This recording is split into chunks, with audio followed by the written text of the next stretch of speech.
Hey everybody, and welcome to another episode of Mac Yak number 94. So we got 5 of us here tonight, and we got some special news later on, so we'll get to that here in a little bit. But first, how's everybody doing tonight? I think we can all agree that we're full from dinner. Yeah, I just want to make sure our audio is working too, so make sure... Not me, I haven't eaten yet. Make sure everybody can hear the audio, so... Testing 1, 2, 3. 4, 5, 6. All right, so it looks like we're good. All right. Hey, we're finally getting there. good. It only took us 94 Excellent. episodes to figure that out, so... Until it breaks again. Exactly. Yeah, which it will. And then I'm going to blame, Skype for it, because it is a Skype issue. You always blame Skype. Because Or it is. Skype or or YouTube. your internet provider or cosmic alignment. Exactly. whatever. I'm not going to blame myself. I'm perfect, man. I never make a mistake. Oh, yeah. Yeah. You want to call your wife in here so we can... I was just verify going that to statement? say, she's probably in there going like... She's busy. She can't come to the phone right now. All right, guys. So, anyways, anything else good going on this week before we get to our really good news? I'm just happy it's not Monday anymore. That's true. I watched a 7-hour live stream yesterday. Yeah. Me That too. was a bit of an endurance, wasn't it? Yeah. There I you can't. go. That's just a blur in my mind now. That's just how those things are. It's, those of you who missed it, I took on battle with the Macintosh 2CI, and Did you I win? was not defeated. Let's just say that. Oh, so you won. See? I would call it a win. I would call it a win. Yeah. It needs a spa day, but I think it'll be okay. All right, But guys. it lets you know that your stream ran too long because it started taunting you just at the end, didn't it? yeah. Yeah. Yeah. It's like, yeah, come on, Steve. I want to go to bed too. All right, guys. So let's get to our good news here, and this one is really good. We've been trying to hit this for a long time, and we started doing a giveaway for it. We actually hit 1,000 subs between. I think it was like the day after our last show. We hit 1,000 subs. So thanks to you guys, we actually hit that 1,000 mark. Appreciate it. So we just need to get our view time up, and I think we'll be good. But as long as we keep getting subs, we'll start getting more people watching, and that'll actually come up. So I think we'll do pretty good there. Yeah, it'll be a snowball effect. Yes. More people we can get on, the busier it hopefully gets on Discord and in the chat. Get more ideas, more of a sense of what people want to hear about, see about. And, it can only get better. Yep. So what we're going to do is at the very end of the show today, Jay is going to pull the random number or the random name off the mac-yak.com website, and he's going to announce the winner at the end of the show tonight. So be prepared for that.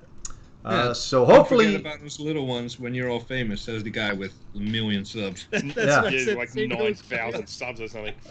little one, man, you're almost at 10K. So come on there, Sean. Throw Thank you some, for throw sharing the wealth. yeah, throw some our way.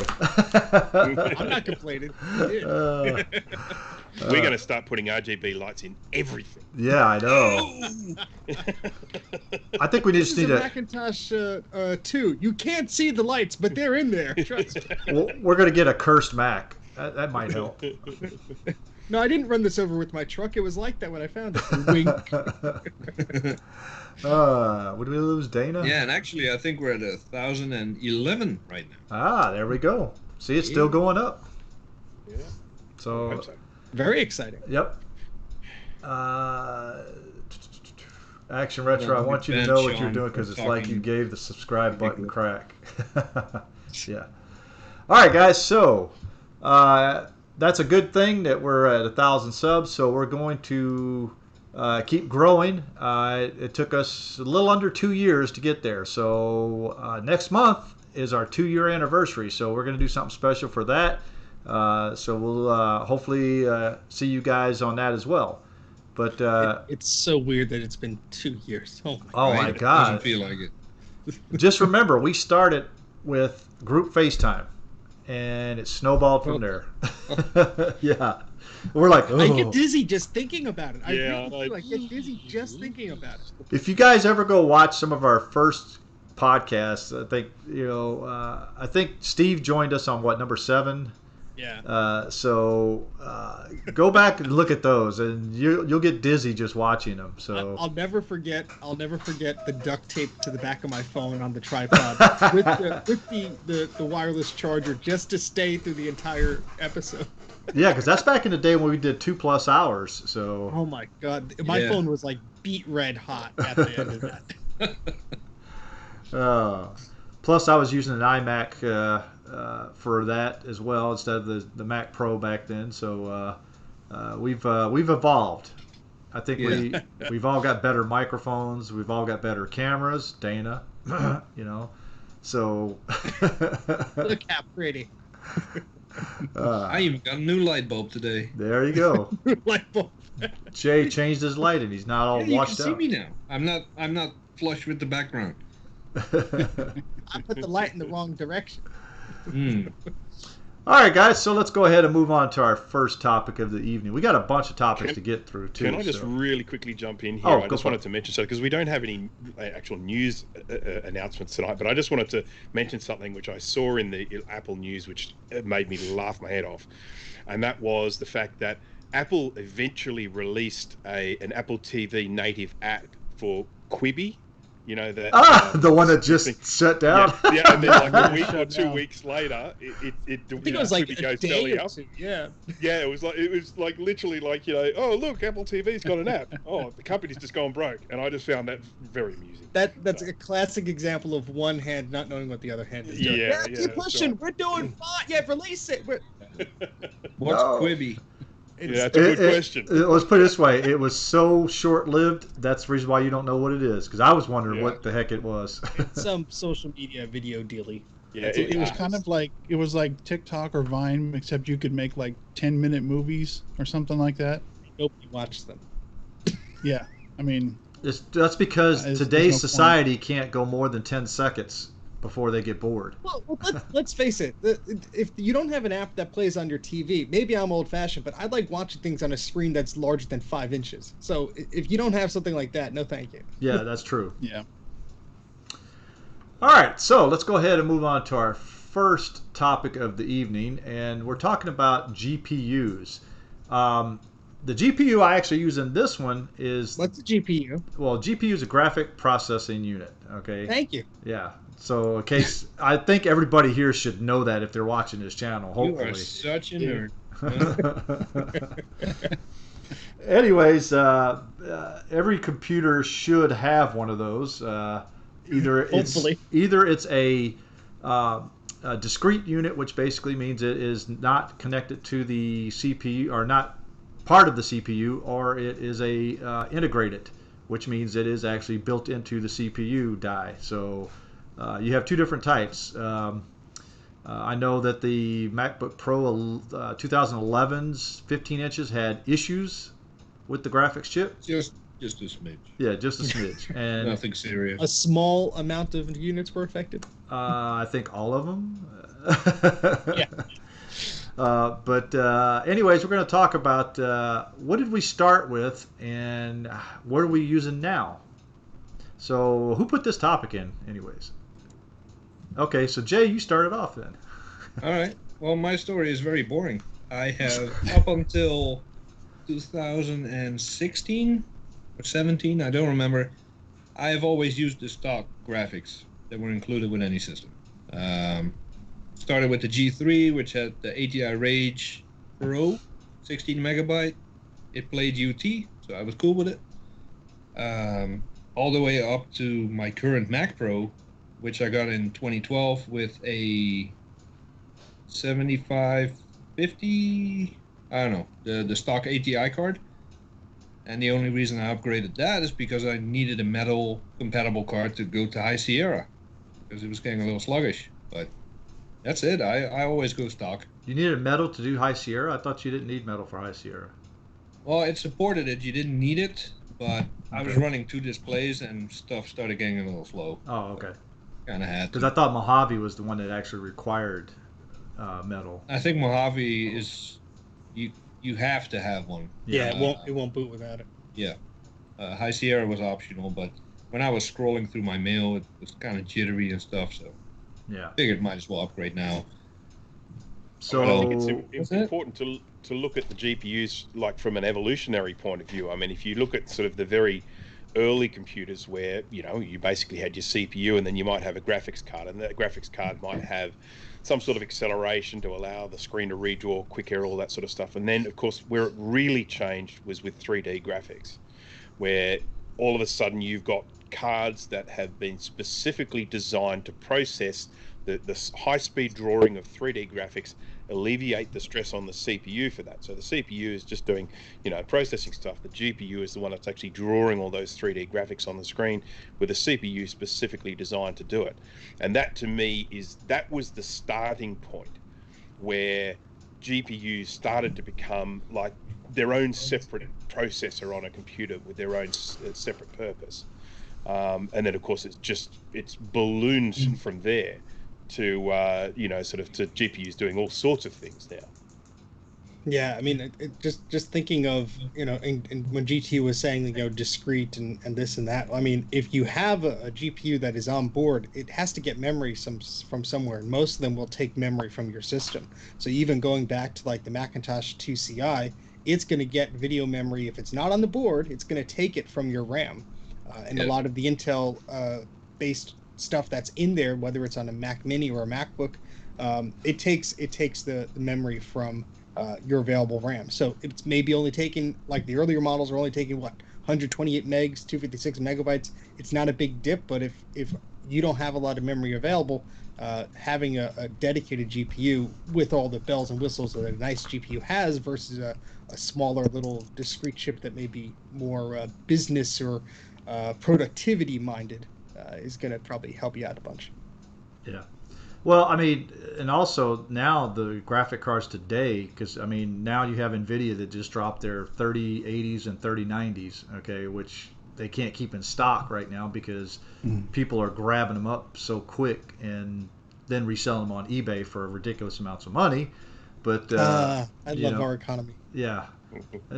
Hey, it's supply and demand, But anyways, those cards, have so much memory on. They have it's almost another computer on that graphics card, because then you're talking about cards that have 16 gigabytes of video memory that are actually faster than your system memory sometimes, and those things are just ridiculous fast.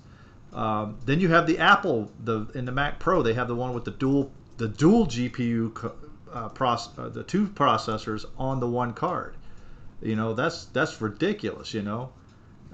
So you can imagine the processing power of those, and then you look at that and you wonder why all these crypto miners were using graphics cards to do crypto mining. Is because guess what? They could process stuff quick, and they were good at one thing. Yeah, and it's funny because you got to be careful if you're buying a graphics card, especially on the used market, obviously, because a lot of people use the cards that you might want secondhand in those mining configurations. And not only were those cards stressed probably beyond their original means of use, they were at high temperatures, they were running constantly, but also sometimes people modified the firmware or something like that to make it do something that it wasn't supposed to. Yep. Which is all well and good if you're getting a new deal or something like a good deal or something like that, or it's free or cheap or whatever. But I put a new card into my machine, and I was very adamant that I asked a few questions of its source and where it came from and how the guy used it before purchasing it, because I didn't want to end up with a dud that died out on me. Yeah. Grudy sent me a graphics card. I think it was a used card. I don't know the backstory. I don't even think he knows the backstory. But when I opened it up and put it under a microscope, this thing spent some time in a warehouse crypto mining, because half the card is gone. So, well, I bought a new card 2 months ago. 3 months ago, I forgot. Yep. And I made sure it was new. It was an RX 850. No, 580. Yeah. 580. And it was $150. And the only reason I got it is because now with OpenCore on the Mac Pro, you can really leverage that hardware encoding, which is saving me hours per project in Final Cut Pro. So that's the first time I paid full price for a graphics card, new out of the box. Now, let me ask you a question, The one I got in Jay. 2015 or 16, 17, whenever, was used from Facebook Marketplace. It was not that great. So, have you noticed any artifacting at all of video playback or web content? Not as necessarily your CPU is flailing about, but like there's sort of like, oh wait, hold on, here's a video, let's kick on the GPU or anything like that. I've noticed some weird things in Mojave, and I'm not necessarily sure if it's just the card acting weird or the version of OpenCore I'm using. I haven't had that. I've got an RX 590 in mine, and I'm obviously using for the same sort of stuff. I haven't noticed that on mine as well either. Yeah, I'm curious where the fault lies, and I'll have to tinker around with it offline with you guys. But a little bit of weird things going on. But it is an interesting thing when you're talking about things like the Bitcoin mining, is that if you are using a GPU for something like that, and you're putting all this stress on the GPU, and let's say the GPU does fail from all of the stress you're putting it under, you just whip it out and put in another one. You know, I mean, it's a very cost-effective way of doing that sort of stuff. If you're going to be wearing out a component, it's nice to be wearing out an easily replaceable one for doing that sort of stuff. On the machines you could actually replace them on, yes. Yes, true, yes. But I'm the same boat from Jay. I had this card that came in. You could see this one was gently used. In a way. This is what a 5. So did somebody break that off because they didn't know how to pull it out of a Mac Pro? This probably. This is a 5770 1 gig. So this came, I think, with the 2008 Mac Pro or whatever. Somebody broke the plastic on this. This was an e-waste fine, so it was in the machine when I got it. And this was the card I was using in my Mac Pro up until a month or so ago when I got the same card Jay had for the same purposes. And it's a very nice card, even though it's you're starting to feel the slowness, but I keep 2 of those cards on the shelf as a spare. I've never had any problem, no sluggishness, no slowness. That's why I was like sort of sensitive when I've started to get issues now. But I've never had an issue with that card. I like that it had DVI port because I was using the Apple 30-inch Cinema display, so it plugged right in. Yep, they're very nice. Yeah. It seemed to be pretty good. This card I'm holding right here is one I picked up. I think I paid like $60 for it on eBay. But it's a XFX R7990 or 7970, sorry, and it's flat. I actually flashed this one. I actually BIOS flashed this one to make a boot screen, so it actually works really well. And I use it as a backup card now because, like before, like Jay was saying, it gets long in the tooth. It doesn't do a lot of the hardware encoding and stuff like that. It's got 3 gigabytes of memory. I did have to do the pixelless mod for this because of the power requirements for it, but other than that, this is still a really good card to have around as a backup because it does have the boot screen on it. Now, the only problem with flashing a card like this, okay, and this is a lot of people have problems with this, is that it will disable some of your ports. So for instance, on this one of the DVI ports and the HDMI port are disabled because of the way the EFI has to work on it. However, the DVI and both the mini display ports work fine. So I don't have a problem with that. But I can't use HDMI on here unless I reflash it back. Now, I might do that now that I'm using OpenCore because you got OpenCore, you might as well. Exactly. So I may end up flashing it back. However, you have to have a Windows machine to flash these things. You can't do it in a Mac. Yeah. Well, that's a good point that you bring up because a lot of the experience I have with graphics cards was back in the PowerPC days because we had a fairly puny PC at the time that was just purchased for productivity stuff that my parents needed to use for once in a while things for their office or whatever. and it was a budget machine like anything. But we tried to play games on it, didn't work so well. But we soon discovered that you could upgrade graphics cards on the Mac, but Apple's cards use a different BIOS or a chip, which are not directly compatible with the PC cards. There are some caveats to that. Sometimes, they're flashable. They have another chip in there where there's a dual mode, or they just work. Like some of the Voodoo 2 cards just work. But yeah, there's some problems there, which could be modded, I guess. I know Grudy's done some successful things with them, but a whole lot of unsuccessful things he's done too. So. Yeah, I mean, I flashed a G5 compatible card to make it work with a G5, but that was a good, and I timed it. It was a good solid 8 hours of playing around with a PC with different DOS and Windows utilities, just trying to find the magic combination. Because God forbid you would update a flasher with a higher version number and retain all the capabilities of the one that was 0.01 less than it, because that would only make sense. So yeah, fun times. There was a very interesting point made that I saw recently where someone was talking about this whole thing about putting in like your 580, because obviously the 580 is the one that everyone seems to be buying. It's that nice balance between price and performance. You're readily available. You can just walk into any old computer shop and grab one, or pick one up cheap on eBay or whatever. And so that's certainly on the classic Mac Pro user groups. It's the one that just gets mentioned the most, but of course everyone's talking about boot screen.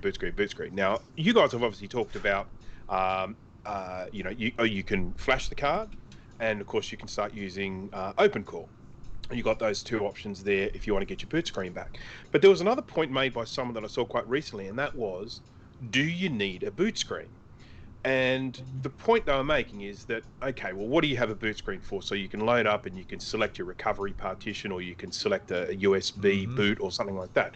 Well, obviously, when you start up your computer, if you hold down Apple R, that should launch into your recovery partition. Okay, so that's that one gone. You can launch the recovery without a boot screen. When it comes to booting up of a USB, if you hold down C while your computer boots, it will try and boot from an external drive. So you can, if you've got a USB stick with an operating system on it, you want to boot from it, or I didn't even know that still worked. Yeah, you can just put this. You can put that in. You can hold down C. It's obviously in the old days it used to be booting from the CD. And if you have a CD in there, it's going to boot from a CD. But if you don't have a CD in there, it'll boot from an external boot up, like a USB stick. Did not know that. I did not know that either. So the question then comes with it, and of course you can always put in a disk that you want to boot from, and go to startup. Go to the control panel and select startup disk and select it that way. Do it the manual way, and then reboot, and it'll reboot from that startup disk. So there does. There is this question now. Well, do you really need a boot screen? Now I can think of sometimes when it's nice to have and all that, but there are these options in place to get around the need for a boot screen. I think as a technician, I use the boot screen as a diagnostic, verbose mode. I want to see what's going on during the startup process. I want to boot up into a system diagnostic disk. And on the Macs that no longer have a chime, I want to see if it even fired up and if the system is hanging, or, the boot screen. Obviously, those are on systems where the boot screen always works because, built-in graphics. But the boot screen can be very useful, and I use it all the time. I was about to ask that if you have a card where you don't have a boot screen, can you still use verbose mode? It'll run, but you can't see it. Can't see it. That's kind of what I was alluding to. The biggest problem with the Apple graphics cards is because when they boot with EFI, there's a little bit of code in the graphics card until you won't see anything until the OS actually loads up the graphic drivers, which is basically the last thing it loads before you actually see the login screen. Because if you ever notice it, you'll see the Apple logo and the bar. If you ever have it without a boot screen, I don't see it. Halfway point, I think, right? No, you see it at the very end, and all of a sudden you'll see it. Boom, your login screen. Yeah. Okay. Well, I don't see that anymore because on OpenCore I see the whole boot process, and I can do verbose mode using OpenCore as well and see the whole thing. But like I said though, you can't see anything, and like Jay just said, using it as a diagnostic tool is a good thing sometimes too. Yeah, and I like the what do you call it? I just like it working.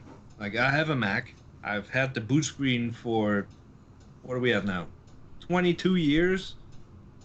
I still want to have it. Don't take it away from me. So I totally understand. I mean, I upgraded to an RX 590. I don't know, some months ago, whatever. And I've got a card here that I can swap over, so I can see the boot screen if I need to. You know, I can sort of put it in there. And I thought I would give it a try and just see how I went and whether I felt like I needed to do something about it, open core and thing. And so far, it really hasn't presented an issue at all. You don't have this computer. No, I don't have open core. This computer runs pretty reliably. You know, now I do understand that sometimes when you need a boot screen, you really need a boot screen. Yeah, you know, I mean, it's my like point. I really need to. Trust I totally me, get that. I have had problems like that, and especially when I was first starting with open core, and all of a sudden my computer I bricked it. I had to throw in this card, okay, because it was flashed. I had to throw it in. I was able to figure out which I was able to boot it from the one I needed to boot from, change up the boot process, fix open core, and then get it to boot back up properly. Put my other card back in, and then it was working fine. But without the boot screen, there was no way I was going to be able to fix that. Yeah, you had no idea what was going on. Exactly. I understand totally. Yeah. You Final Cut a lot. I do. So why not open core and get that graphics acceleration going? Because I keep seeing you guys whinge about problems you're having with it in the No, group chat. actually, not I. either. I've had some issues with the newer version, but I've stuck with no. Hold on. Issues. I have stuck. That's a small price to pay for saving hours Exactly. on a project. I'm sticking with. Bruce has like 50 Mac Pros all linked together. It'll just render for Yeah, Are you really saying that it makes that big a difference? Yes. Like a 580, 590? Bruce, my 2012 machine can handle 4K HVAC content like it was designed to do it. Okay. It is silly. Okay. Bruce has to leave now. He has to install open core. Yeah, you've talked me into it. Is there anywhere I can go where there's a nice guide of how to yes, there is actually. It's on mac-yak.com. I wonder if someone could drop a link into the some chat. dork made a video about it too. Yeah, I think I did make a video about it. It's a 45-minute long video if you want to watch it, but Just watch it on double speed. There you go. So I have an ATI RX 560. Does that still fall under the Yes. graphics acceleration? might. If you use the I think Radeon the minimum boost, was the RX series or the RX 580. Yeah, it's an RX. I think the RX series, because if you go to do a search for Radeon boost, and you'll get some info on that, and it'll tell you what cards and what not it supports. Now, my graphics card, unfortunately, is a 5700 XT, so therefore Radeon Boost doesn't give me anything. So I'm not running Radeon Boost because Catalina already has the built-in drivers for the 5700 that actually put the boost in already. So I don't need to do the Radeon Boost. But the 580, you still need to have Radeon Boost in OpenCore in order for you to see that, improvement. And yeah, it's nice to have the option. Yes. I think just getting back to the boot screen, I think if you're of the technical level where you don't really have a problem not seeing the boot screen, fine. But if you're going to be a person that one day you're not going to have it, you're going to go nuts, I think it's better to do the modification to have it, just so that one day when that comes, you're not swapping around graphics cards in a hurry. Especially if you're giving the system to somebody else, they're not so technical. Obviously, if a problem occurs, but it's better to have the screen if you can. yeah, But it's just one of the things you have to be aware of when you're using unsupported hardware on old, outdated hardware. Before we move on, steering slightly back on topic, I know that's very out of character for me, but any one of you, have you ever been like, oh, I must have the latest and greatest? Maybe not now, but back in the day, because I knew people back in high school, and we're talking 16 meg graphics card was the standard, and people were just dropping all their parents' money, obviously, on graphics cards because they had the game, they had to have the latest. And I've never been that way. I'm sure Unreal Tournament would have looked nicer if I had a better card, but I've never ever had the need to have that. I could say I've never had that need either. I mean, the only reason why I got the one I have now is because I wanted to get the latest that would work now, and that way I wouldn't be like, down the road, a few years down the road, it'd be an obsolete already. So, right. I mean, even your 580 is going to be good for years. It better be. Yeah. But I got something that's going to be even better a few more years down the road. But the problem is you got to remember, these CMPs are getting old in the tooth, long in the tooth. And they're probably not going to be supporting some of these newer graphic cards for very much longer, because the PCIe slots are slower than the graphic cards are designed for now. So, I mean, I don't know, man. We've had that conversation a few times for the past year.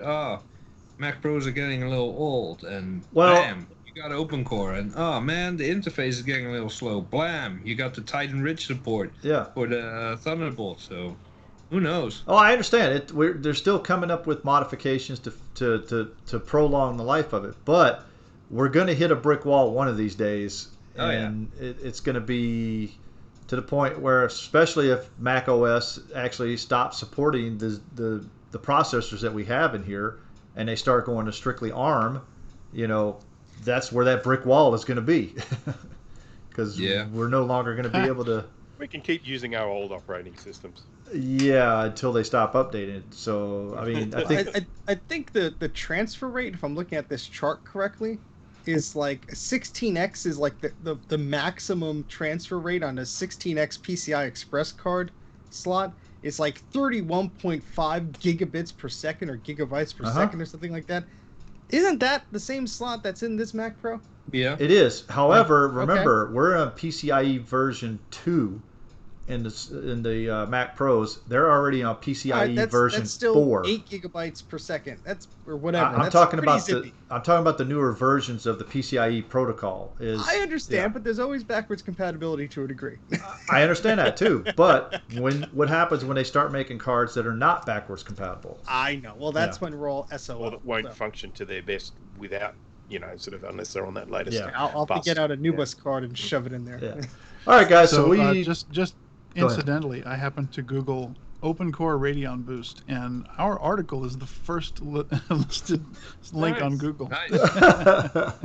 I just wanted to follow up. And I did see a note where it said that the RX 400 and up is supported by Radeon Boost. So sweet. I'm good to go. So one of these days I'm going to have to put Open Core on this bad boy. There you go. Yeah, I'm going to have to do the same.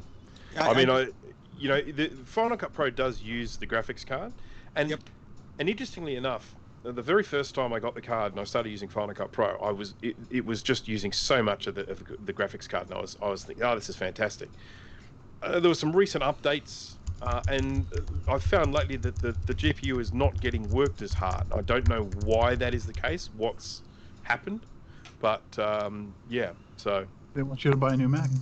Yep. Yeah, I know. Well, you know how when you import footage, or at least when I import footage in Final Cut Pro, you drag it to Final Cut Pro, or you use the menu, and then it starts rendering, encoding, pre-coding, whatever it does. Mm-hmm. Changes background all your footage encoding into ProRes or whatever the hell it does. It spends an X amount of time depending on how much footage you have, and that step alone is eliminated with hardware acceleration. It just uses the footage as is from your phone or your camera. Mm-hmm. Huge time saver. Every time you do a transition or something, it just renders so much faster. So it was already using the GPU, but I guess now it uses it differently. I don't know. Okay. Yeah. All right. Okay. All right, guys. You've talked me into it. All right, we need to move on. We made that one last. We can go 5 hours tonight. Yeah, tonight's. Yeah, it'll still look like a short stream compared to Steve's. Exactly. Yeah. All right, guys. So next subject is retrobriting. I don't think we've ever really talked about. I've seen a lot of videos, especially what's the 8-bit guy has done a whole lot of them about retrobriting and his way of doing it. I've seen LGR. I think he's done some retrobriting. I have never done it myself personally. So to be honest with you, I don't know if I would want to do it and risk screwing up, my Mac. So that's just me. But what are you guys' thoughts on it? Well, I'm going to my Mac don't need Retrobrite, so I'm out. I'm going to start off very quickly, just for the people who aren't really aware of what retrobriting is and what it's for and everything. I'm sure that most of the audience here do know, but just on the off chance that someone comes and watches this video.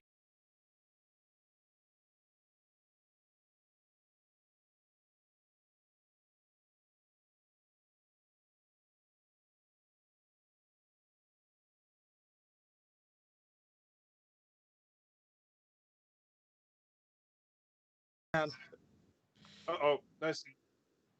Testing 1, 2, 3. Can you hear me? Anyone? Okay. He's fixed it now, so you can hear me. Everyone? Yes. So I'm assuming that you can hear me. Okay. So here is a Macintosh 2CI lid. This is from one that's been boxed all of its life, and so it hasn't been exposed to any light. And as you can see, it's a lovely grey platinum colour. This is the colour it was when it was released. And this is a 2CI that has lived its life to the full. And as you can see, it's a very, very different colour. This one here is this yellowy sort of colour compared to that original platinum. And you can see it's kind of blotchy as well. And that's because there was a monitor sitting on the top of this, and that monitor blocked out some of the light. So the edges are more yellow than the grey in the middle. So that's just a quick explanation there of why retrobriting gets done, and that's because of the yellowing of this plastic. Then in terms of what retrobriting is, it's basically coating that plastic with bleaching chemicals to make it go back to its grey colour. So that's the quick retrobriting story. Yep. In terms of whether it should be done, well, I mean, I've seen plenty of failed attempts where people have gone to do it and they've ended up with things that have just been completely and totally blotchy, bits with bright bits and dark bits and all that sort of stuff. Then of course there are simpler retrobriting techniques where people just literally take the plastic and sit it in really, really hot sunlight, and that does make a difference as well. That sun just basically bleaches the plastic back to a grey colour. I've seen videos of that, and there were some good results in there. There were. The thing that I have found, though, from people who have gone with that method, and even for people that have gone through the chemical bleaching retrobriting method, some people have said that it looks fantastic, but then give it a little bit of time and some of the colour from underneath, because it's only bleaching the surface, some of that colour then comes back again, seeps back up through it, and again can produce some blotchy results too. Now, I mean, people have their opinions on it. People regularly ask me if I do retrobriting, because obviously I'm doing the repairs to the computer as well. I have never retrobrited a computer of mine, nor do I ever intend to. I am embrace the yellow sort of person. I really don't mind how they look now. I don't mind a bit of patina. Yeah, and I'm in the same boat with you, Bruce. That's something that I've seen. I think it's one of the early laser writers that it doesn't really work anyway, but you could see how it was stored, because on the left side it's kind of beige, and on the right side it's like mustard yellow, and there's a stripe in between of like where the sun moved during the day. Or you get a desktop model that had a monitor on it for 15 years, and there's a big square where it's the original color underneath, but and the so UV in light situations like that, there's no fixing it. You could be as careful as you want. You might as well just spray paint the darn thing, because that color gradient is never going to be fixed 100%. And I have quite a few machines that look nice, but they're yellowed, and I really don't care. I do have one or two things that it's yellowed to a bit where it does look a bit disgusting. And maybe that would be something I'd try to, but I'm not overly concerned about it. Like Bruce says, he's more concerned about getting the thing to work and getting it functionally properly working, not really the cosmetics of it. And I have, the one thing I will do is I'll take better care of how sun is directly reflected on the stuff. I mean, thankfully all the stuff is in my basement, so I don't have to worry about that too much. But like I got an image writer, and it's in pristine color shape. You know, it looks great, but it came with a dust cover, so I'm going to continue using that dust cover just in case to block out any of the stuff. Well, Scarlett. Bruce, I'm curious. Have you tried putting your UV laser on one of those yellow cases, see if it clears it up? I haven't, and I don't know how long I have to hold it. Yeah. But the So normal. what I'll do, I'll get my sort of the ugliest looking case that I have or something like that, and I'll just leave the laser pointing on it for, I don't know, a few hours or something, and see if it leaves a little dot there. Whether the dot's better or worse at that location, who knows? Interesting experiment. Yeah, just chunk a piece off of like an LC 550 that is already broken, and just test that. Now, does retrobriting compromise the plastic? Does it make it more brittle, or? The jury is out on that. I was going to say, doesn't seem to. I mean, yeah, you've got brittle plastic one way or the other. So, I don't know. I'm kind of the odd man out here. I want things to look like they did when they were new, and fortunately, most of my collection, if there is any yellowing, it's very slight. The most yellow thing that I have is my image writer too, and it's a urine yellow color. I mean, it's dark, and so that one's definitely probably going to get the first. Well, maybe not the first. I need to try and perfect it first, but thankfully, retrobriting has been around for a number of years now, and it started out as you create this mixture with hydrogen peroxide and some other sort of agent from, like, you could get it like a hairdresser. Well, actually, no. It's either hydrogen peroxide and water, which you heat up and you leave out in the sun, or it's the hair salon bleach stuff. I forget what they call it, but that one is a cream, and you. That's kind of how it started out. And so you created like this paste, and you would have to like paint it over your plastics, and if it was uneven, then it would get brighter in some areas than others, and you'd have this splotchy look when you were done. But now people are using, like you said, the hydrogen peroxide. You put it in a big plastic tub, and then buy those little strips of LED UV lights, and they just wrap it around inside there so that there's light coming from every side. And 8-bit guy, I think, has got it down to a pretty good science as far as that goes. And he I still see a has lot of these restoration channels. He does a lot of his now in a tub. He used to do the cream method a lot, but now I've noticed that he's actually been doing the hydrogen peroxide and water, and out in the sun. He's got videos where he's tested a number of different methods too, where from the paint on stuff to just leaving it out in sunlight or doing the hydrogen peroxide test. When it comes down to whether it weakens the plastic or not, like Bruce said, the jury's still out, but you've got brittle plastic anyway, so up to you. eBay 05 says Cream 40 is the name of that product. It's like 40. The 40 is the number of the I guess the amount of bleach or something in it. I guess it's a reason why that's called 40 or something like that. I can't remember the reason why, but I know that the 8-bit guy actually used it straight on. I mean, he didn't add anything to it. He just basically wiped it on, and then he would put saran wrap over it and then put it out in the sun. Yeah. But he would have to push the. That's the pickles I always see, because the saran wrap isn't straight. You get little. You get blotches that way, and then he would go out every 20 minutes and he would smush the cream around, under the saran wrap. Yeah, I mean, if I had something that I was really upset with the appearance of, and I think it's more apparent the more machines you have. If you had a wall of Macs and the monitor was more yellow than the desktop, you maybe would want to Retrobrite that. And I have like an Apple IIc monitor. It doesn't work anyway, but it's one of those little 9-inch ones. And if it wasn't already cracked and broken, and it wasn't already yellowed and messed up, I would probably Retrobrite that to make it look nice. But it's sort of beyond repair at this point, so I don't really care.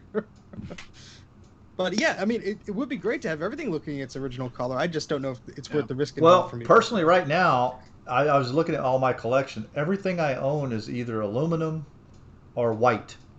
so I don't have anything. I've actually seen like the white iMacs, like the Intel and the G5 iMacs. I've seen them like a nasty shade of yellow. I don't know if that's sunlight or if The that's, white one I have here. I don't The know white what. one I have here is white, and my iMac it's not completely white. It's like a dull white, but it's not yellow. You know what I'm saying? Yeah, but I've seen them turn yellow, and it's weird. Oh, like, yeah, no, the only time I've seen Power PCs or newer turn yellow is if it was in a non-ventilated smoking environment. That's probably what it was. Yeah. These right here turn the nastiest color of yellow. These keyboards. Now, I do have a keyboard that I got with this iMac G4 that did turn yellow. It's not the original keyboard, of course. It's a Pro keyboard that came with it, and it's it's supposed to be white, but it looks like yellow, like Dana said. It's like urine colored. So. And some pretty horrendous things happen to the coloured parts of the G3 iBooks as well. Just looking at that one there over Dana's shoulder there. They have those rubber bits around the outside. They can turn some pretty funky colours as well as they get I've seen that. That's so weird. This one looks just like it did the day. Well, that's why you just get on eBay. I think it's like 20 cents for 5,000. You get those big colored polka dots. Yeah, that's so weird. This one, like you can see, I mean that's still blue. It's kind of looks blue. Yeah, it's like an indigo, or is that the blueberry? Yeah, it's an indigo. Well, I don't know. No, it's a blueberry, I guess. Yeah. Somebody still looks fine. What's that? Somebody swapped it. I'm having some issues with my chat here. All of a sudden, it said disconnect it, and that's because you're using the YouTube Studio thing. You just got to refresh that about 30 times, like I had. I just refreshed it now, and it's working fine. So. It kept saying you have 0 people watching. The chat's blowing up. I'm like, well, yeah, I kept watching the thing go down to 0, and then it go back up, and then down to 0. So it's been doing that for about a month now. Thanks, YouTube. Yeah, thanks for that new YouTube Studio. Yeah. Feature. It's a feature. It's an Apple thing. Yeah. Anything else? I just saw in the chat, and I'm not sure who said it. I've scrolled past it, but somebody said something about 3D printing these parts. That would be nice. The problem is most 3D printers are not big enough to print case parts, and then on top of that you've got the texture. You can't match the texture. It's just not possible. Yeah. This stuff's injected molded. I mean, when it comes never to get the same result. Right. When it comes to little smaller parts like bezels, I think there's a huge potential for printing bezels, and then I'm sure there's somebody who can figure out how to get the texture to match, whether it's something that you apply later after it's printed. Here's the thing, though, Dana. I actually saw 8-Bit Guy do this. Actually, he had it was a Apple II. It was one of the older Apple IIs that somebody had cut a hole in it, put a fan in it, so he wanted to restore the case. Yeah, I saw that. And he had a guy create resin and did like match the he texture. Basically took like a rubber mold of the texture off this where the good part was, and he used that to texturize the resin that he put in there. And you couldn't tell the difference after it was done and after he painted it and everything. And it was done. You really couldn't. But it was a very important process. Yeah. And it was a very specialized process. This guy did that kind of thing all the time. Yeah. So as far as a solution for the average Joe to try and do that, I don't think there's anything yet. Just as we've seen 3D printing sort of evolve, I think we'll get to that state where a solution will come into place. I mean, right now there are these Kickstarter projects like the Clear Macintosh SE case and the Clear Apple IIe case and stuff like that, where for enough money, you could design it and you could get all that stuff and make that work. But the problem being also the individual issues with the texture and thing like that. Yeah, I mean, that's going to be a case-by-case basis and stuff. But hopefully one day maybe there'll be a texture, a way to do it to create that same texture and maybe injection molding stuff. There'll be a breakthrough where... What we need is some kind of like home-based solution, DIY solution to injection molding we could recreate parts that way. I mean, just put in like 3D model on the computer. Just make a case out of Legos. Hey, what's his name? Retro Recipes did that. He made a Commodore 64 with Legos. Just get creative. Mm-hmm. Or cinder blocks. Well, whatever. Yeah, why not? All right, guys. So let's go ahead and move on to our next topic of the evening, and that is game time. So a lot of new people here, so I'm going to go over the rules real quick. Basically, this is a game we started, about 4 months ago, roughly 5 months ago, maybe.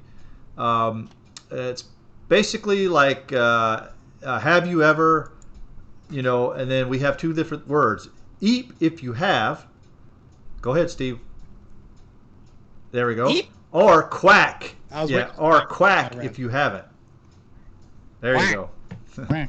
So that's the rules of the game. We only got 2 of them in here, so it should go pretty quick tonight. Unless you guys have suggestions. I don't have any suggestions, so. Not you. Oh, the chat.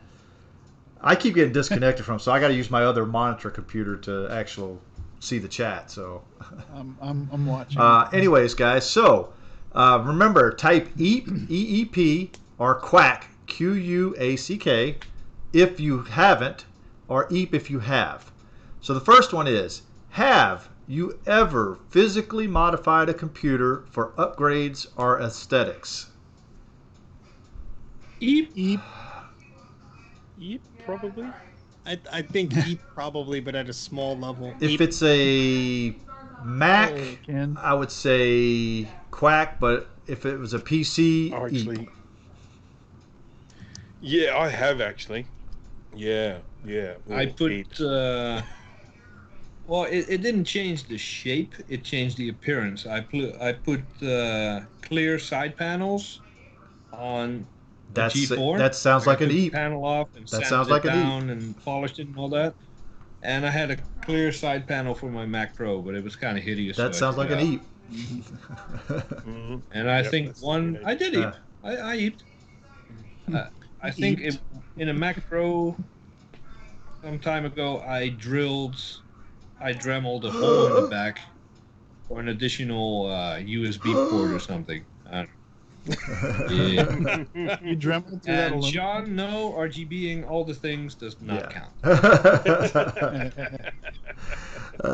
And I've mentioned this before, but I took a G4 Cube and I put a upgraded GPU in it, so that kind of goes along with our previous topic. I put it came with the Rage 128, the 16 meg, and I found on the Cube users group, which I don't think exists anymore, there were instructions on how to put a GeForce 6200 in there, which is a 256 meg card. It's still a GP. It does require a bit of dremeling, and I installed a cooling fan just for safety. But it works great. You kind of need it in a cube there, I think. And the cool thing about the mod is that everything you have to change, like all the dremeling and stuff's on the ports, so it's on the bottom, so you didn't even see it. So you can't tell that it's in there. Unless you look at the bottom, right? Unless you pick it up and look at the bottom, yeah. And we got quite a few EEPs in the chat, I saw that. More quacks than usual. Well, there's a good one right there. Michael Ware says an old Sinclair ZX80, when he was a kid, added an external switch for something I can't recall. Probably the external switch for the power, because those things didn't have a power switch. Basically, when you plugged it in, it turned on. So It was on. Why would it not have it was a a power Timex. switch? I had a Timex Sinclair, which was the same thing, kind of. It was the ZX81 was the Timex Sinclair was based on. But I had one of those as a kid, and it didn't have a switch. You plug in the power, and it turned on. That's how it worked. Well, it's funny because I don't think, obviously these items weren't collectible back in the day, so a lot of us are cringing at like modifications, but I've gotten so many older computers like that Atari 800 I have. The guy drilled into the case and sloppily just slammed in 2 switches and this and that. He broke some of the tabs so the wires could flow through. And they didn't care. He bought the thing. He wanted to do it for whatever purpose, and that was that. I did that with a Mac Plus many years ago. I had a few Mac Pluses. I don't have these ones anymore, but I just did all sorts of mods on that. You know, mucking around with the case and the mouse and drilling holes in it and all sorts of things, because it was worth nothing. What'd you drill the holes for?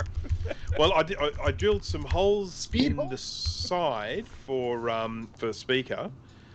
So the speaker, you could hear the speaker better, because the speaker is obviously inside the case with the plastic right next to it. So I drilled some speaker holes in there because I had it set up on my telephone table, and I had a phone directory thingy on it, and you could press a button to do a number, and it would do the tone, the touch tone sounds out of the Mac Plus speaker. So I could just pick up the phone, put it next to the speaker of the Mac Plus, and press a number, and it would dial the number for me. So I was using it as a little telephone directory type thing. So, and then I put a fan in it, and I think I made some holes for that.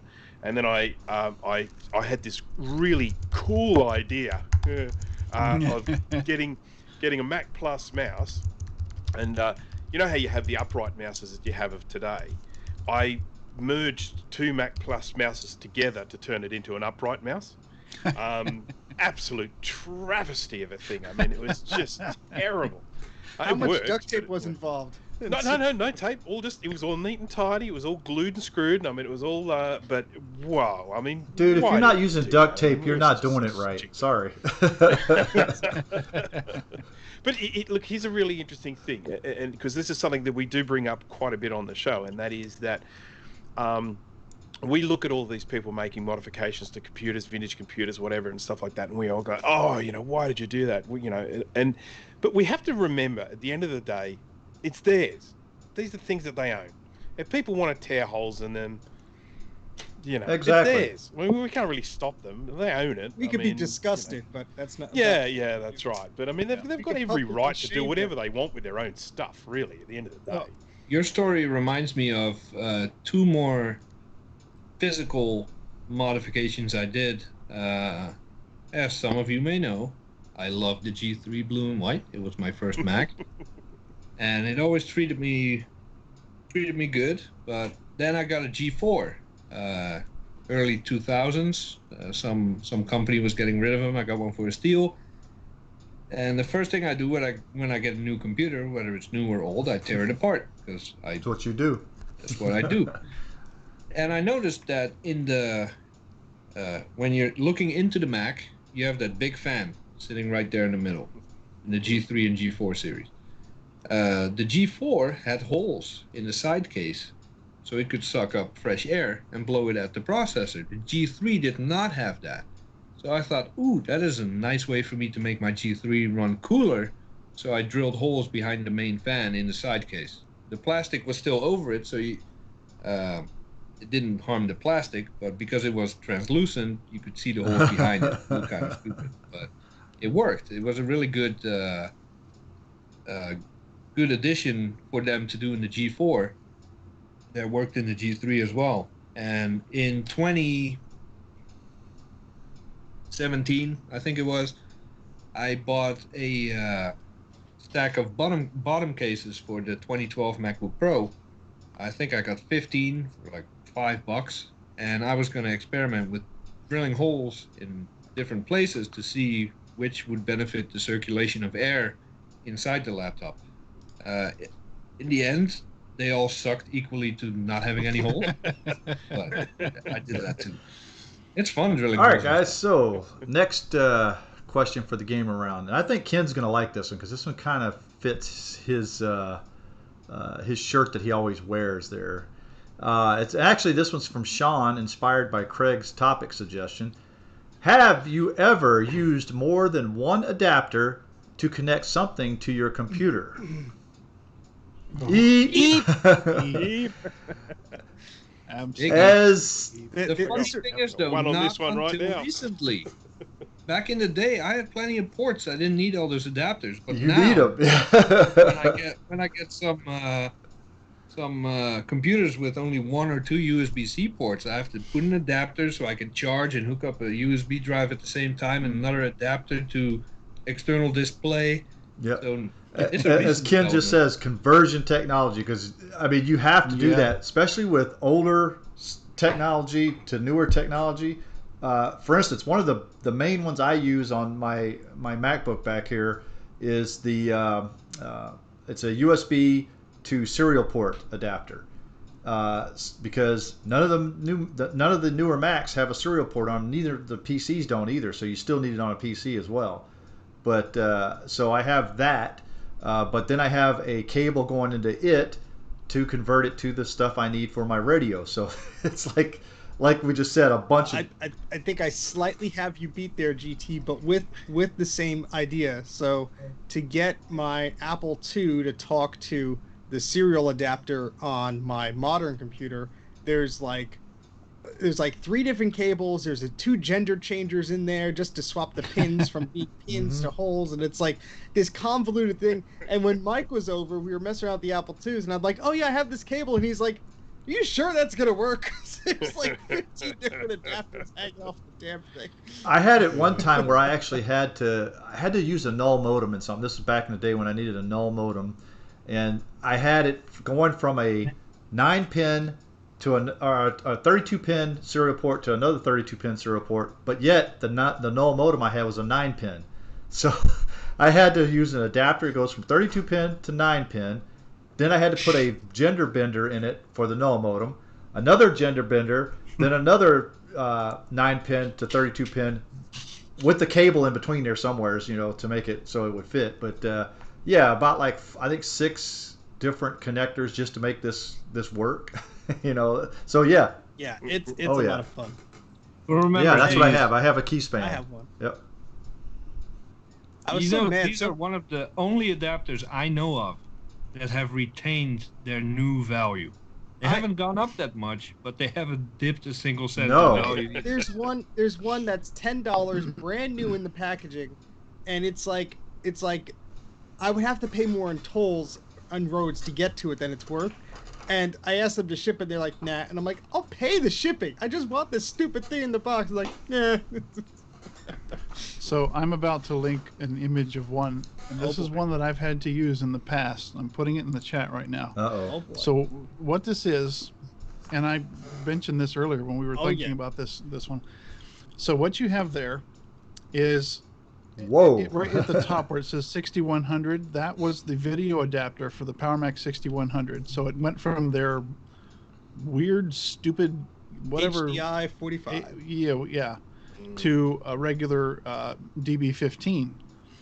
Then you have the adapter, which is the long part there for the DOS card, which has a monitor and a joystick plug. However, if you had a VGA monitor, you had to stick it in between there, or you had to stick it on the end, I think there, and it just created an entire mess. And just by itself, without the long DOS card adapter, the 6100 adapter plus a VGA adapter made the thing about 8 inches long, and it hung directly off the back of the machine, and it put so much weight on that video port that they would fail all the time. Yeah, it was ridiculous. You could see what Apple were trying to do with that, that plug, but it really was only going to work if it became standardized. If monitors started coming out with, that sort of plug that you could just plug straight into it. Yeah, but as it is, they didn't. Yep. That's right. So and 6100. They would have learned their lesson, but no, they did it again with ADC. Exactly. I was going to mention that. So they don't learn, do they? ADC was a little less cumbersome though, and I actually liked it. But, I definitely think for people that were buying the ADC, sort of computers like the towers and with those video cards, and then buying those beautiful LCD displays that were powered straight off that, so you didn't need a power cable. Beautiful. That as a single unit was very nice. But I don't think at the time these came out, there were any monitors with a plug. One. Just one. And I have the stupid thing. It's a 14-inch. I think it's called an Audio Vision or whatever it is, and it has that plug. The only damn monitor they made for it, and it has like a breakout squid cable where you plug in the HDI 45, and then it splits it out into DB15, ADB. I think there's an audio in and out or whatever. That thing is just ridiculous. And that was only the 14-inch. The 17-inch didn't have that, I don't think. They only made one model of the monitor. Yeah. I don't think anybody bought the damn thing because There's a lot of them are hard to find these days. Mine has brittle plastic. It's yellowed. It looks like trash. I don't even know if it turns on. I can't remember. Let's find out tomorrow in a live stream. Yeah, that's right. That's what I was going to say. So, since we're talking about this right now, I just realized that topic 5 tonight, we're going to skip ahead here and talk about that just briefly, because we're talking about adapters right now. So we might as well just go ahead and skip to this topic and get it out of the way. So, but well, we've virtually answered that entire topic. I know, and I'm like, I just realized that. I was like, wait, we're talking completely about this. Yeah. Well, there was a topic. Craig on Discord suggested the topic: what is the most unusual standalone adapter you've come across, or the longest or wackiest chain of adapters you've seen or put together that still worked? And Sean based his Quack or Eep on that topic, but I agree, we kind of went over that. So that's the reason why I skip it. So, I mean, we just talked about our wackiest stuff. I mean, and like Ken likes to say on his channel, it's conversion technology. You know, it's like you got like tons of cables just to get something to work. And I don't know if you guys have ever watched one of Crazy Ken's videos where he's tried to make something work and he puts about 20 cables, different adapters and everything to try to make it work. But yeah, it's pretty crazy. Yeah. So Crazy Ken makes videos? Yeah, what Distro Hopper is saying is thankfully no longer needed because of the USB-C ports on most of the iPads. But yeah, but you still need dongles. Dongles. Yep. I remember in the 90s, at least the dongles are smaller today. They kind of are. In the 90s, the dongles could be like this long, some of them, and or you have a dongle like hardware this. Keys in them. That's the dongle I have. Yeah, that's a multi-purpose dongle. That's not so. Luckily, I don't need many anymore, but I keep them all. So, all right, guys. Let's see what dongles are in my drawer. So just while we're pull out crap. Just before we sort of finish this topic, I just want to show this here quickly. Here is a compact flash card. We've all seen these before. No big deal there. We'll pull out of the compact flash card an SD card, and then we'll pull out of the SD card the micro SD card. You need a mini SD card between those. Who remembers? Oh yeah. My stupid camcorder had one, so I had to. Is that just a storage thing, or do they all work? They all work. Wow. Well, that's a lot of conversion technology going on right there. Now put that compact flash card in the IDE adapter, and then put that IDE adapter or into a PCM CIA. I want to see. Yeah, hey, there's a video for you. Hey, Ken, don't steal it. Don't steal that video. We're gonna do that. Actually, for fun, you should send that card to Mike so he can test it in his prototype iMac G5. Ah. Yep. I want to see how that goes. That is true, because it won't. I don't know if he actually ever tested that port. I will make sure it is tested one of these days when I go visit him eventually. All right. All right, guys. I'll try. So we're ready to move on to our next topic. Oh, hey. All right. I think so. So we've all heard about warranties and stuff like that on mobile devices or whatnot. Apple Care is one of the ones that stands out the most, I guess. The question is that do we really use the insurance or Apple Care on our mobile devices or even our Macs? Do we like to spend extra on that stuff? For me personally, Apple Care to me is a big waste of money. I just don't get it because I actually take care of my stuff a lot better. I've never ever, knock on wood here, dropped and cracked a screen on an iPhone, and I've had them since the iPhone 3G. So I have never ever broke a screen or cracked anything on an iPhone. Although I do keep them in cases and stuff like that, but but it's like almost $300 something to get like extra 2 or 3 years of protection. So it's an expensive. It is expensive. It's come down. It depends on it. Thankfully now it depends on the product. Before it was one set price for everything. Yeah. Whether it was an iPod or whatever. It was a stupid amount of money. The only reason I went with it the last time I purchased a Mac is because I ran into problems when I had my 2006 iMac. I ran into a hard drive problem where they had a recall for it. And if you don't have the Apple Care, they usually do, like Jay just posted, they will honor the out of warranty stuff, but there is the clock is ticking already, and I just feel like if I have Apple Care and I go to the store or whoever I'm trying to talk to get it replaced, I sort of have like, well, I got that, like, can you give me something for that? And that saved me with my 2011 iMac because it was out of warranty. There was a recall for it. Mine wasn't affected on the recall. Then all of a sudden it was, and it was already out of warranty when I went to complain. And I think the only way I got that part of the graphics card replaced in the 2011 iMac was just being persistent and being like, look, it's a recall, blah, blah, blah. I had Apple Care. It's out of it by like a month. Can't you do anything? And I think that's the only thing that got me some wiggle room there. And I think it was like $200. And the part for that in that case was a $600 graphics card. That was, of course, like 6-7 years old. But even with Apple Care, okay, if you break your iPhone screen, okay, you damage it and crack it or whatnot, whatever, you still actually have to pay a small fee, which usually is around, I think it's $29. $29. $29. So what's the point of having it then if the screen repair is actually only going to be about $100 roughly if you out of warranty? That's the thing. The price is depends how many times you break it, doesn't it? But you're only allowed to break it twice, I think. I don't think you have two exactly. So 3. Yeah, exactly. Yeah. Case in point. But what the thing is, if it's brand new, now think of this: the new iPhones, there's glass on the front, there's glass on the back. Now, if you're a clumsy person, or if you know somebody that's not going to put a case on it, it might be a good investment to have either insurance through your cellular provider or whatever. Now, these are optional. I'm not saying you got to do that. It's 100% up to you. In your case, you've never had a problem with it, so why start now?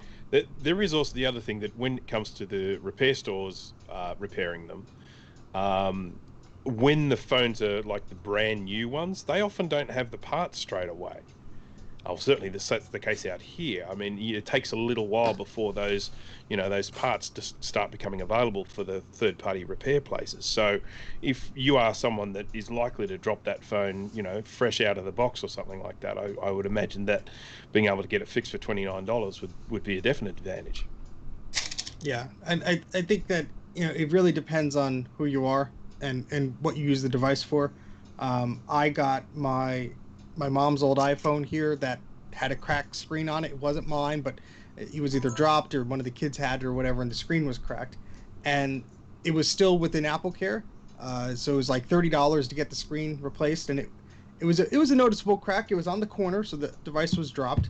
And so I put in a request. I had to actually ship it to Apple, and I was lazy and sat on it for 10 days. So if you have to send something into Apple Care, you're not going to the store, but you're mailing it in, don't wait more than 10 business days, because on the 10th business day, at the end of that day, that repair ID expires or whatever, and you have to go through that process again. And they almost charged me the full amount, other than the $29, because they said, well, now it's out of warranty. I said, but what was it when I made the case for it? And so I mean, it was sheer laziness on my part. I wanted to back up the phone fully. I wanted to make sure all the stuff was off, because they couldn't even tell me on the phone if they were going to erase the phone or not. They said, well, sometimes we have to. I said, well, is it going to be erased or not? So I just assumed the worst and copied everything off there and sent it in. But I mean, I think it's more of a protection on like $1,000 plus thing, like an iPad or a phone, where there's a lot of glass involved. If it's a desktop, I mean, I'm not in the market to buy anything new, but I probably wouldn't get Apple Care on a desktop or something that's not really moving around. But it's a personal. What about a laptop? I mean, if we're talking about from a support perspective, do you get any sort of preferential treatment if you need to contact Apple about something? I don't think so. No. I mean, you call up and you're in the queue either way. Either they'll talk to you. I think you do get more telephone support than you do the regular one. Well, yeah, after the first year after the warranty is expired, you get another year of support. They used to have, I don't know if I think they discontinued. They had the one-on-one or the extended support. They had some professional support thing, professional. It was like, an extra one-on-one thing where you could call anytime, just ask stupid questions. Well, when I bought an Intel iMac, one of the white ones, the very first of the Intel iMacs, I bought AppleCare for that. Whenever that was, however many years ago that was, and really didn't benefit from it at all. That computer was rock solid. I really had no problems with it at all. I had no real need to ever get any support from Apple, and that was the first and only time I've ever gone with AppleCare. But I guess it might be a different story, I mean, as say for a laptop, something like that, that's likely to be, sort of moving around and getting knocked around. Yeah, I guess maybe. Yeah, I just think of the three machines that I've had with AppleCare was the 2006 iMac, the 2006 MacBook, the black MacBook that was my brother's, and the 2011 iMac. They all had AppleCare, and I all needed to use something outside of the warranty period at some point, whether it was a recall or the hard drive stopped working or something. Now, if you're a dork like us, you'll probably just repair the part yourself, but especially when it's an Apple part, that let's say the parts aren't available yet, when the machine is fairly new, those prices for those parts can be expensive, and sometimes the extra $100 or $130 will cover that part. But it's just a complete thing up to you. That's even if you can get the parts, because remember, Apple's not one of these companies that's going to go out and sell you the parts. I mean, just look at Linus when he destroyed his board on his brand new iMac Pro, and he basically said, all I want to do is buy the board and repair it myself, and they're like, nope, we're not going to sell it to you. And that's why for those situations, AppleCare is the only way you're going to get a part. Now they'll it's the ultimate. It is. I mean, I'm not saying I like it. I'm just saying that it's either that is your one option, or you go on eBay and you bid against a part. Unfortunately. We're getting very mixed sort of responses here in the chat. I've just been reading through some of these, and some people are basically just saying, look, AppleCare is a complete waste of money. And then we've got Sean at Action Retro has said, every time I've bought AppleCare, I've found some reason to use it. Justin Morgan, AppleCare more than paid for itself when I bought it for a Power Mac G5. So,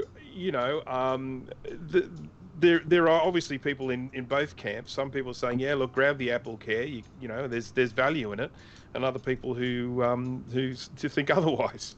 I think there was more value when you came with the Tech Tool Pro CD bundle. Yes, I remember that. Yeah, a stack of them somewhere. Now, what about not AppleCare, but you buy something off of Amazon or somewhere else? Do you go, because you always get that pop-up, would you like to add 3 years for X amount? Do you ever go with that? Sometimes if it's stupid cheap and I know what I'm buying has a bad reputation, let's say it's an adapter that I know is going to fail, or it's made by a cheap company and the warranty is like $2 or $3, I'm like, yeah, sure, because I'm going to be using that warranty for sure. And I've actually gone through the process, and it's so silly because I got an appliance, an air fryer. It's basically a toaster type thing. It was like $49, okay? I bought the warranty for like $2.99 or something ridiculous. Well, the thing still works, but the basket that you put in there's a metal coating that is coming off. So I called up, I said, I want a replacement for this thing. They could care less most of the time. They don't want you to send it back. They don't want pictures. They don't want anything. They're just going to send you a new one. So I'm trying to... So they wanted to send me a new one, but it's out of stock. So what they do? They gave me what I paid for it. So now I didn't pay a cent for the thing, and I went out and I bought a basket off eBay apart for like $12, and it the fit is okay. But it's just really funny because a lot of these times, depending on these companies, because they're all third party, none of them work with the manufacturer. It's just like an insurance. I'll give you a prime example because I do. Everybody knows I work for Best Buy. Okay, and we have a thing what they call Geek Squad Protection. Okay, which is basically the Best Buy extended warranty on stuff is what it is.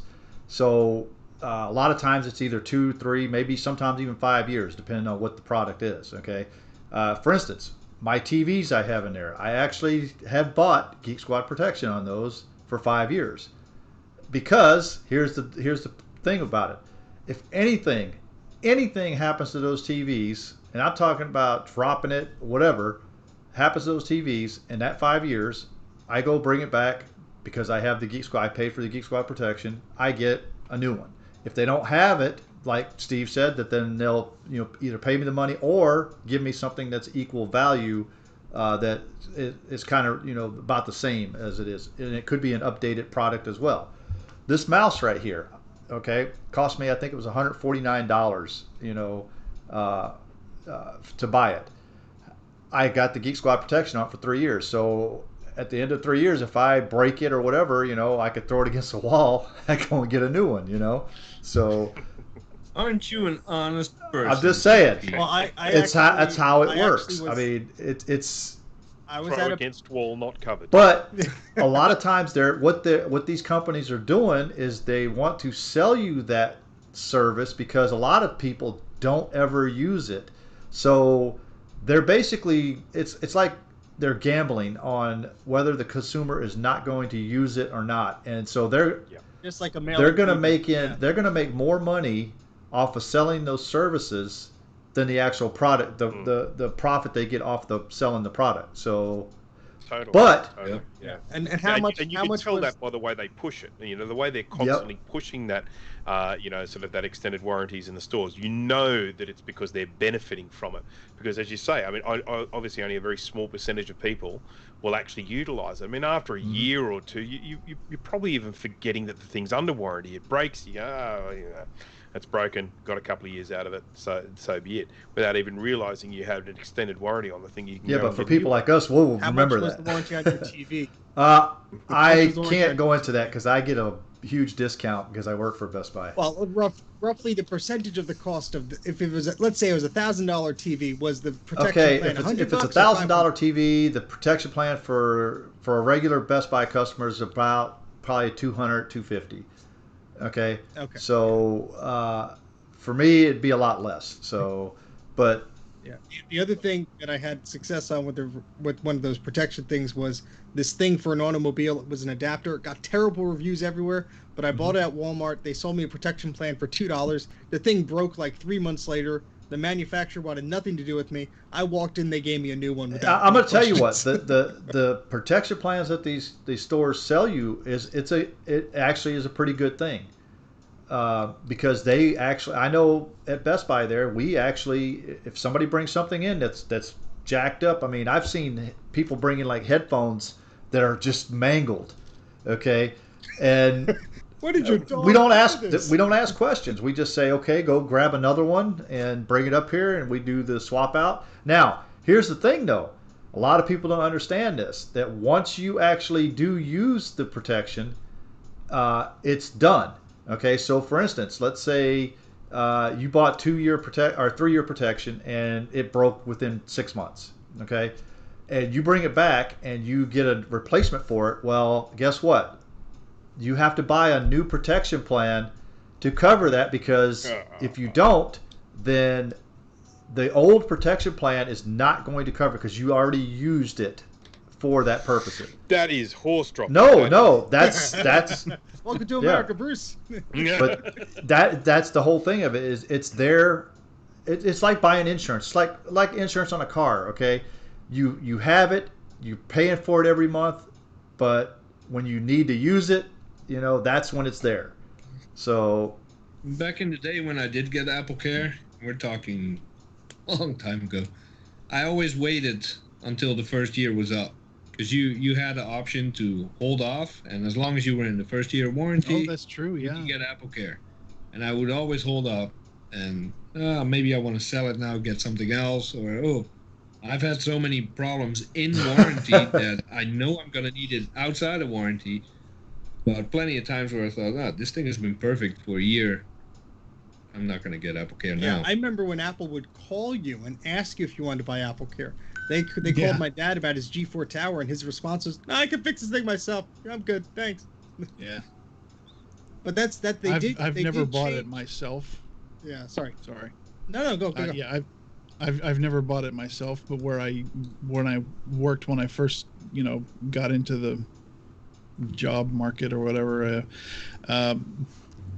most of the computers were Macs, and most of them, they bought AppleCare with them because there was nobody on site who could fix anything like that. And over the years, I got pretty good at it, and I said, well, all right, we don't need to buy, spend $300 for AppleCare on this. I can fix it if something goes wrong, and if not, then, so be it. But it ended up saving quite a bit of money that way.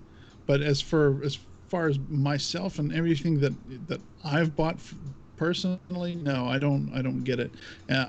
Although I'm very, very much considering if I get the iPhone 12 mini, either AppleCare or Verizon Insurance, something like that, because this isn't a 6S. This was a gift for Christmas several years ago, and it's been working great. And I think I've been really lucky that I haven't seriously dropped it on anything. I've dropped it a few times, but it's pretty tough. But I'm telling you, those new ones, as expensive as they are, I'm thinking I may have to get some kind of an insurance plan on it. Especially because there's glass on the front and the back, and if you drop it, I don't care what ceramics it's made out of. I mean, I've dropped this on concrete, and there's like a tiny little ding on one corner where it fell on concrete, but it's aluminum, and this is the glass, and luckily it hit on this side.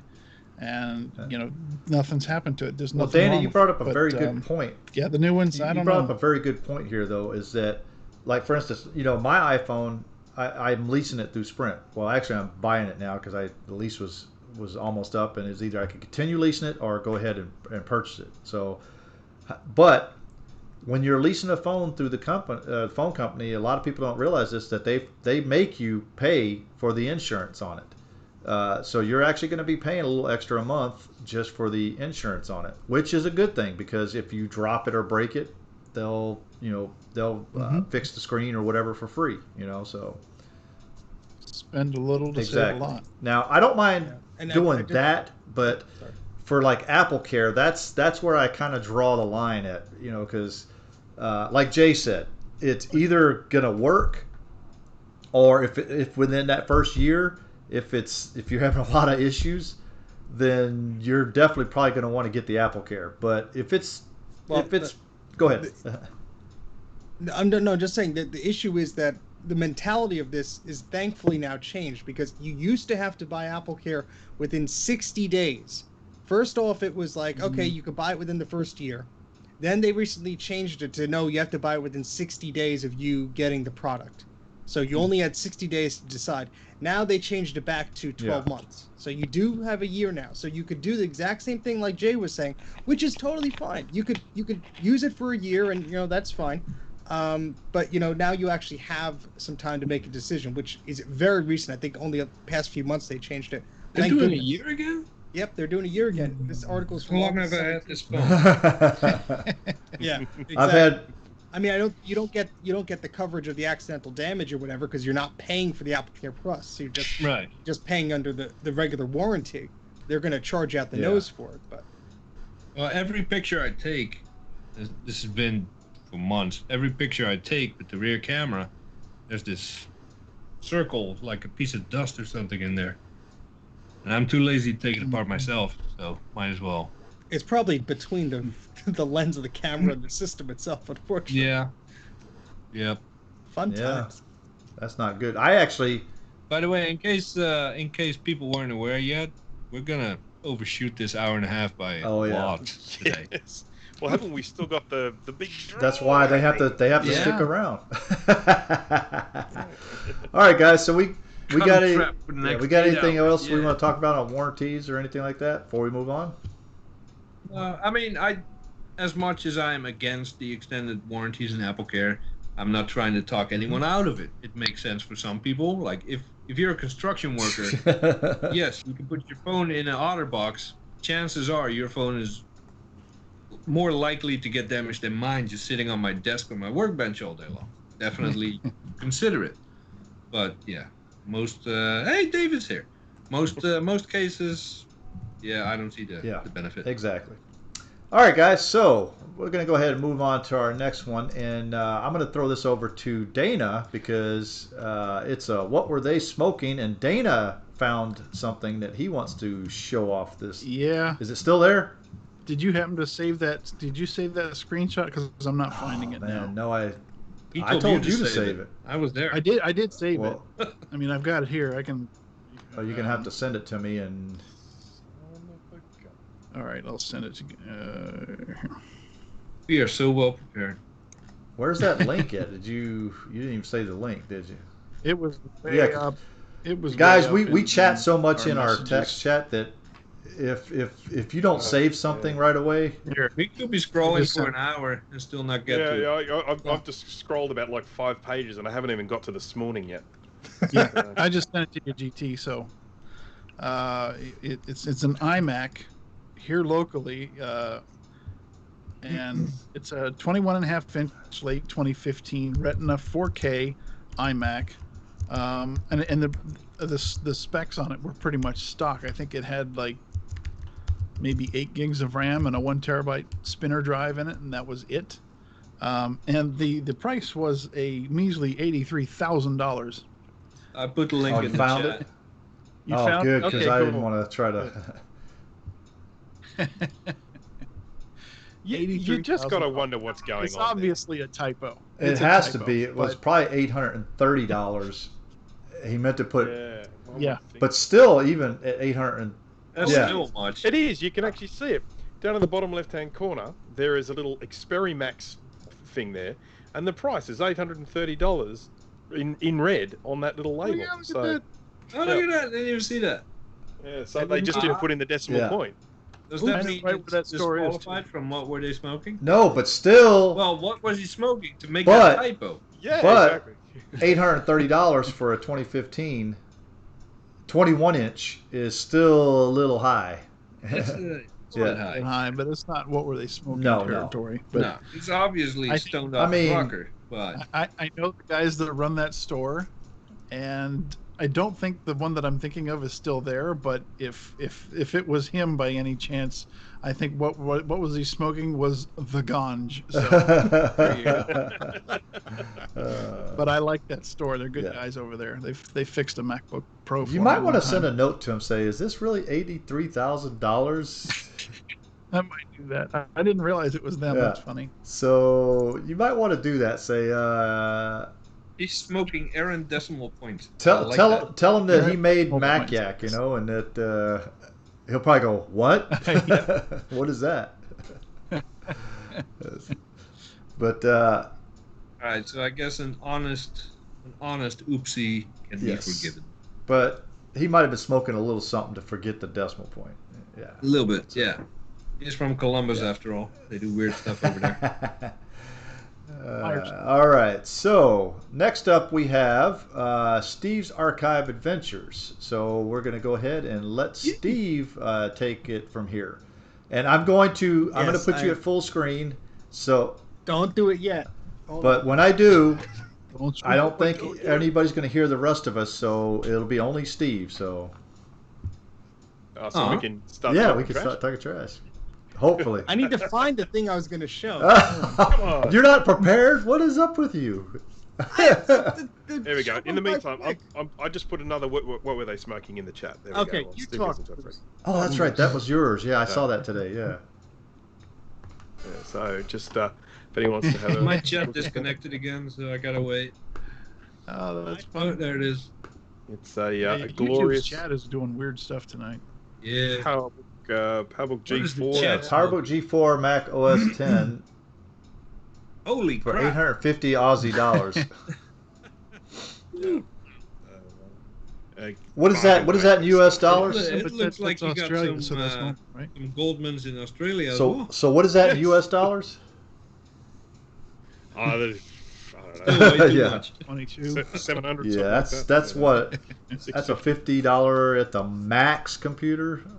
Yep, that's right. And of course, we don't even get a full picture of the thing. I mean, basically, just sort of taking photos, like he's only been a few inches away from the. Hey, computer, at least you could zoom in on that little small part. And I also, today I was looking around and I found some really interesting parts on eBay that I thought I would buy, and I clicked on it and I pressed the buy button, and it's that same seller that blocked me from buying anything from them. Why'd he block you? I forgot that every time I say the G word, Madeline starts foaming at the mouth. I'm sorry. Pretend I didn't say it. Good. All right, so are we ready there, Steve? Yes. All right, go for it. It's all you, man. So let me go to your full screen, and then I'll let you know when we're ready. So no one can hear us? Nobody will be able to hear us, but they'll be able to hear Steve. So you guys will be making. This is gonna be bad. Am I there? Sure. All right. Cool. So, I was looking for a super serial card. Stop it, Jay. For my Apple II, because the one I got now, GT is doing it. I'm gonna take a bunch of screenshots so y'all making funny faces. So I was looking for an Apple serial card for my Apple II. I'm gonna have to minimize Skype, and essentially, the super serial card from Apple is too expensive. People want like $50, $60 for it. It's pretty silly. But other companies made plenty of serial cards, which should just give me the basic functionality I'm looking for, whether it's ADT Pro or whether it's I can still hear you guys great. Whether it's ADT Pro or whether it's connected to an image writer printer or something like that, you need a serial card. So I didn't buy an Apple one. I bought this one by SMT Technologies. Yeah, I could. Oh, good. Shame yourselves. So this is a serial card that's not made by Apple. It has a little port on there and everything. But the reason I bought this, besides it being cheaper than Apple's official one, it came with the manual. And this is not just a manual. It says plug it in, do. Dana's still making silly faces. Screenshot. It is a very comprehensive manual talking about firmware options, talking about the serial data communication bus. And there are these notes that like people crossed out, make corrections on, and all this stuff. There's a whole pinout section. It shows you the chips on the board. Very cool. Fancy. Stuff. Very fancy, telling you, because these things had to be configured if you're using a modem or if you were using a printer or whatever. So long story short, I did scan this manual in, so it now lives on the Internet Archive. And as a bonus, what came in there was an ImageWriter 2 test sheet that must have came with somebody's ImageWriter 2. Is there a date on it? There's a number on it, not a date. The number is 0344664. But yeah, that's shipped with an ImageWriter to show you all the pretty things. So I'm going to put a link to the scanned document on archive.org there, so it's in the chat. So if anybody wants to look at that manual, it is now preserved. There was no copy of it elsewhere, so it is now free for anybody to read and fall asleep to while reading this snooze fest of a manual. Probably that's me. I'm done. That's me. Stop making. I'm done. Stop making your face. Awesome. So, all right, Steve, appreciate that. I did nothing, by the way. I sat here completely innocent. No, my screenshots say different. Steve's lying to everybody. Yeah. What is he smoking? How do I share a screenshot in the chat? Ooh. We're all screwed. Discord. Yeah.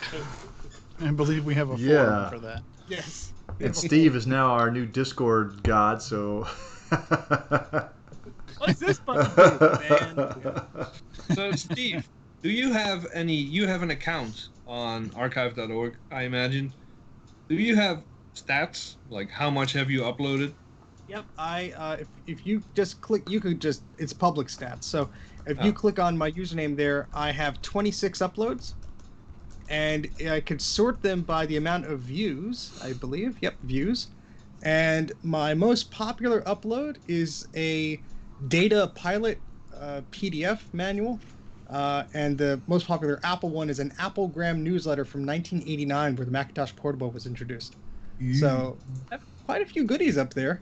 A lot of cool stuff that seems to get hits down often. A few of them only have like a dozen hits or so, but some of the stuff has like 160 views, 70 views, stuff like that. I am shocked. I thought you were in the hundreds of uploads.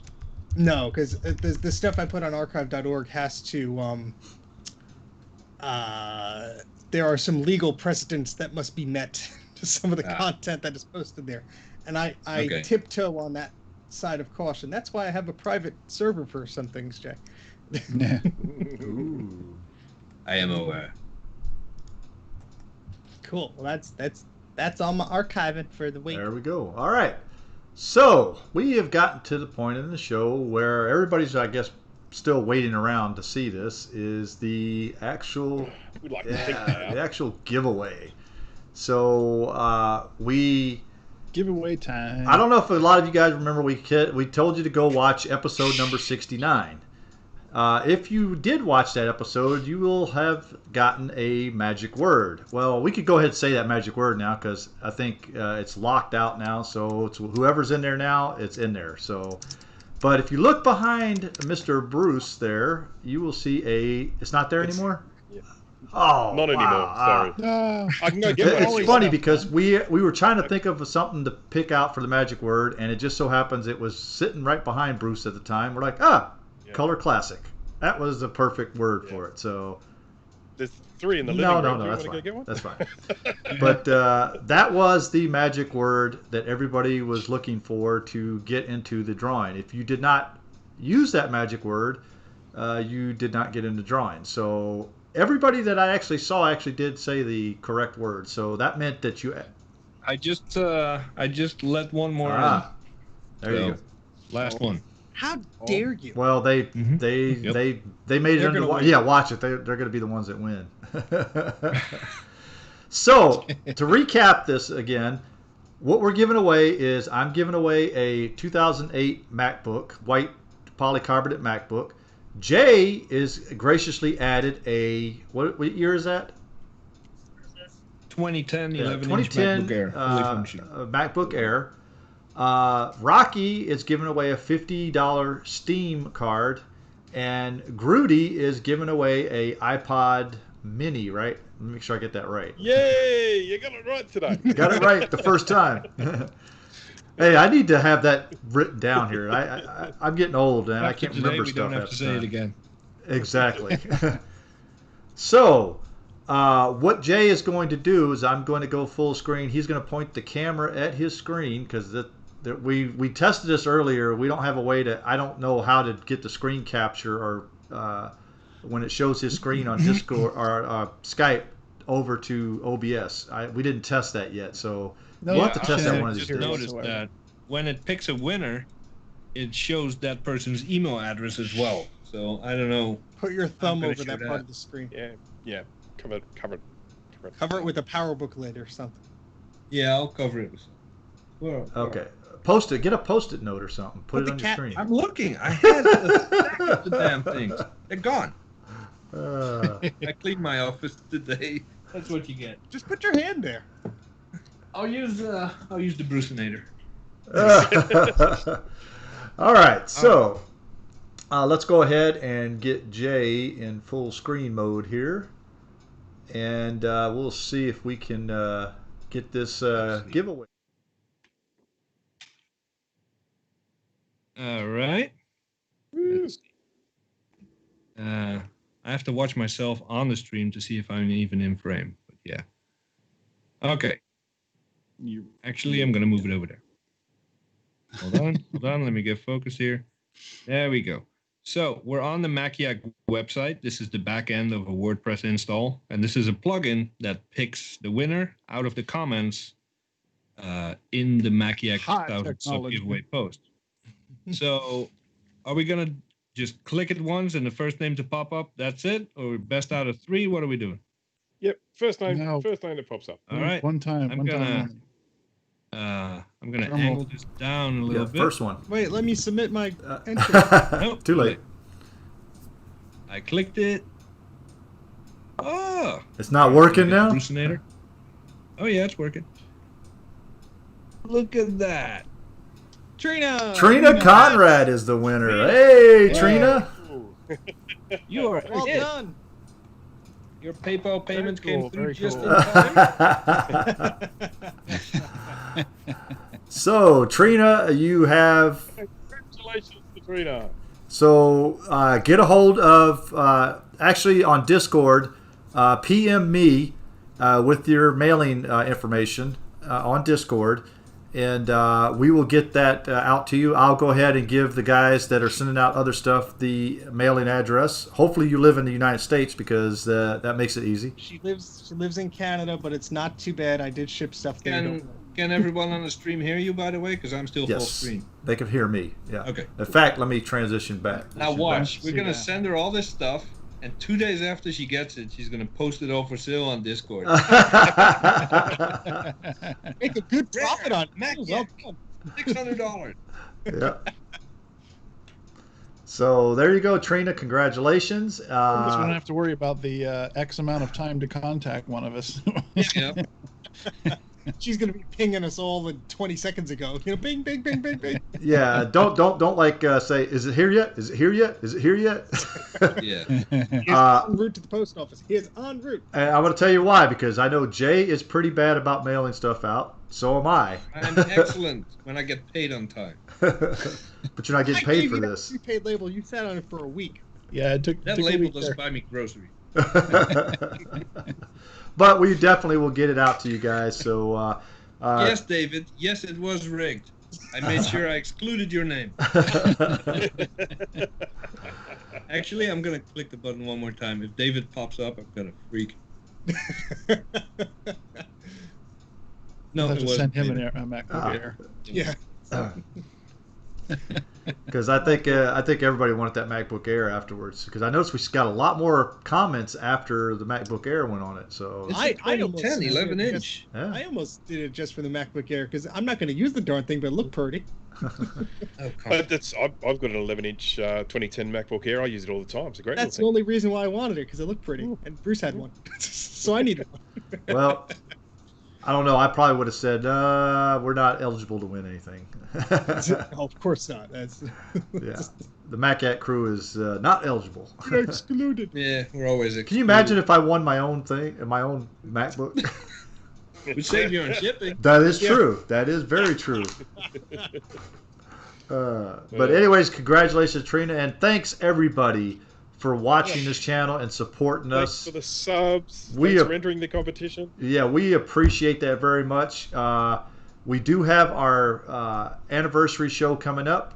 We may do something special for that. I don't know yet. We haven't if really. We make it to 2,500 subs by that episode. Yeah, that means that's in like 4 weeks. So, thank you, Action Retro. I appreciate it. Get after it. Yep, he goes. Mac Yak is the best show on YouTube. I appreciate that. Guys, go and watch his channel too, because he is at 9,000 subscribers. So he's moving up. So, anyways, guys, we appreciate you guys watching us. We started this 2 years ago. Didn't think it was going to even get close to this, but you know what? It's a real good feeling knowing that you guys want to watch us. Speaking of that, GT, something I saw at the very beginning of the show that I think Matt's Tech put in the chat is that Facebook or at FaceTime. Group FaceTime now finally gives you the option to turn off the floating screen thing. So we can go back to it. No. Our anniversary, we can go back to FaceTime. Because for like 2 seconds, I'm going to get sick and vomit. A few months ago, we tried to go back to FaceTime, and it glitched out all over the place. Yeah. So we actually did a test. We didn't even actually do a show on it because. Oh yeah, we did a test. Yeah, it was just a test, and it was so bad that we're like, no. Remember when FaceTime first came out, and I think it was like a few dollars on the App Store or something? How glitchy it was back then. Oh yeah, that was just one-on-one FaceTime. Still like that. And we still never got to 32. Nope, but it is nice. I mean, we started this offline, just wasting each other's time every day. To the point where a lot of time were screaming at us, "You ever gonna get off the damn phone in a minute?" Do you really think that the 32 would have done very well? I don't.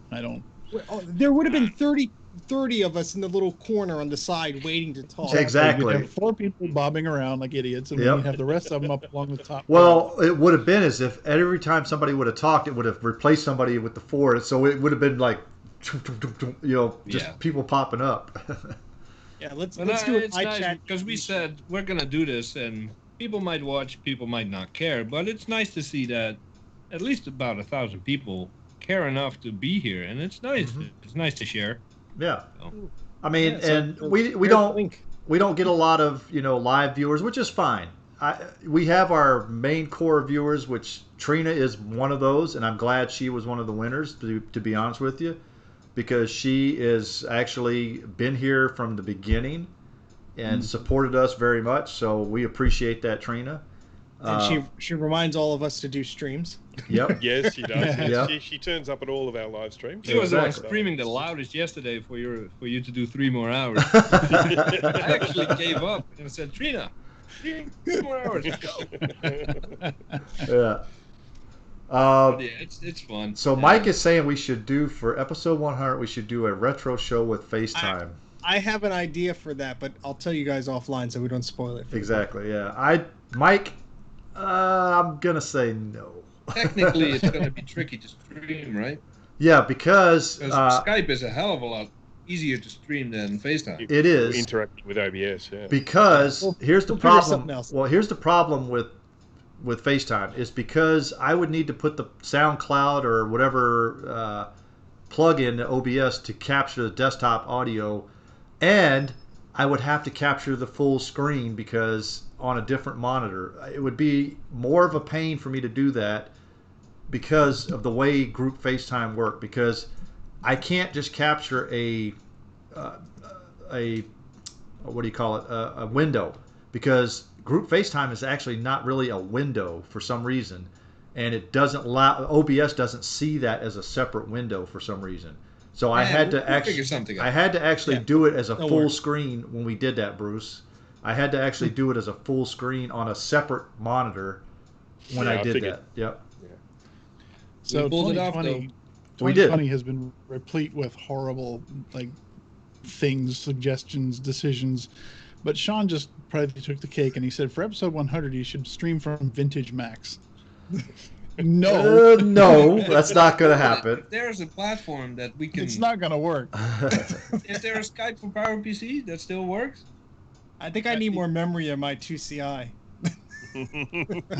However, we're all going to be like my old video, like when I had my eyesight camera. Well, we're going to use the QuickTime conferencing kit, which were those little S-video cameras that were black and white, I think. I have a and Connectix. We can stream it to QuickTime server. Yep, QuickTime broadcaster. Push that out to GT, and he could broadcast it.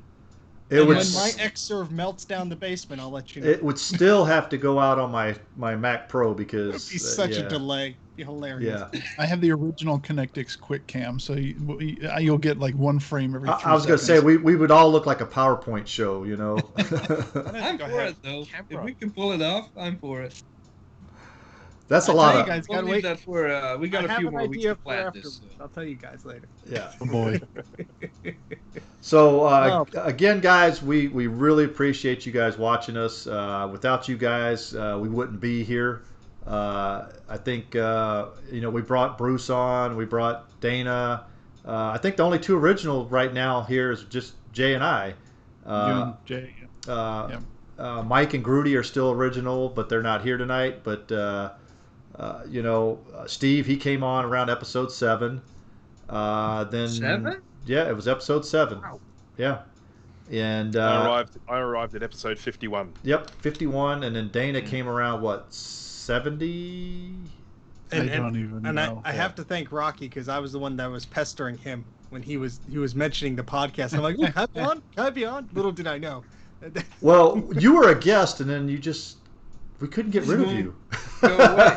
None of these dudes. Every guest we have on, be careful, Sean. Every guest we have on just comes back, and here comes Mike, and I don't have him on here, so you won't be able to see him, unfortunately. Okay, 72. Dana joined on episode 72. 72. So hold on a second. Hold on. Let me. We have a special guest. Yes. It's me. You've ruined it. Just replace Steve. That's all right. No. Yeah, please. This makes it real easy. Now, before we wrap this up, is there any shameless self-promotion anyone wants to do? Any more 7-hour streams coming up? I am actually I'm embarking on a project coming up. I've mentioned it to some of you guys, just sort of putting it out there of attempting to build my own SCSI 2SD. So for those that weren't aware of it, the SCSI 2SD, which we all know of these days, for anyone using the really old beige Macs and everything, where they're having to get SCSI hard drives, or SCSI hard drives are failing. The SCSI 2SD project was a public use one. I mean, all of the schematics and all of the board views and all that sort of stuff, all the Gerber files for creating the boards, all of that stuff was released to the public domain, and I have hunted down those files, and I'm in the process of getting boards printed, and I'm going to attempt to make my own SCSI 2SD. So I'll be turning that into a video. So you Awesome. Anyone else? Yep. Mike, you're on now. I got you. You're Mike. You're live. Mike, yes. I don't know. Yeah. I wasn't here 5 minutes ago. Even though I've been in the chat for the last hour. No, you were in the chat. You weren't in the call. On the Skype. I didn't know I could join. The only reason I even joined is because I wanted to talk to you guys after the show. You could do. If I would have known it was that easy for you to put me in, I would have joined a freaking hour ago. All you had to do was ask it. That's why we have a text chat. You could have told us. Well, Mike, now you're putting lipstick on now. This is going to be special. Crap like that. That's just too much like work. Now that you're here, you could do your own promotion, Mike. All right, so visit Mike's Mac Shack. I got some crap coming out. That's a great I have at least, well, I actually have a, now that Jay opened his fat mouth, I actually have a Mac thing to do. So. What did I do?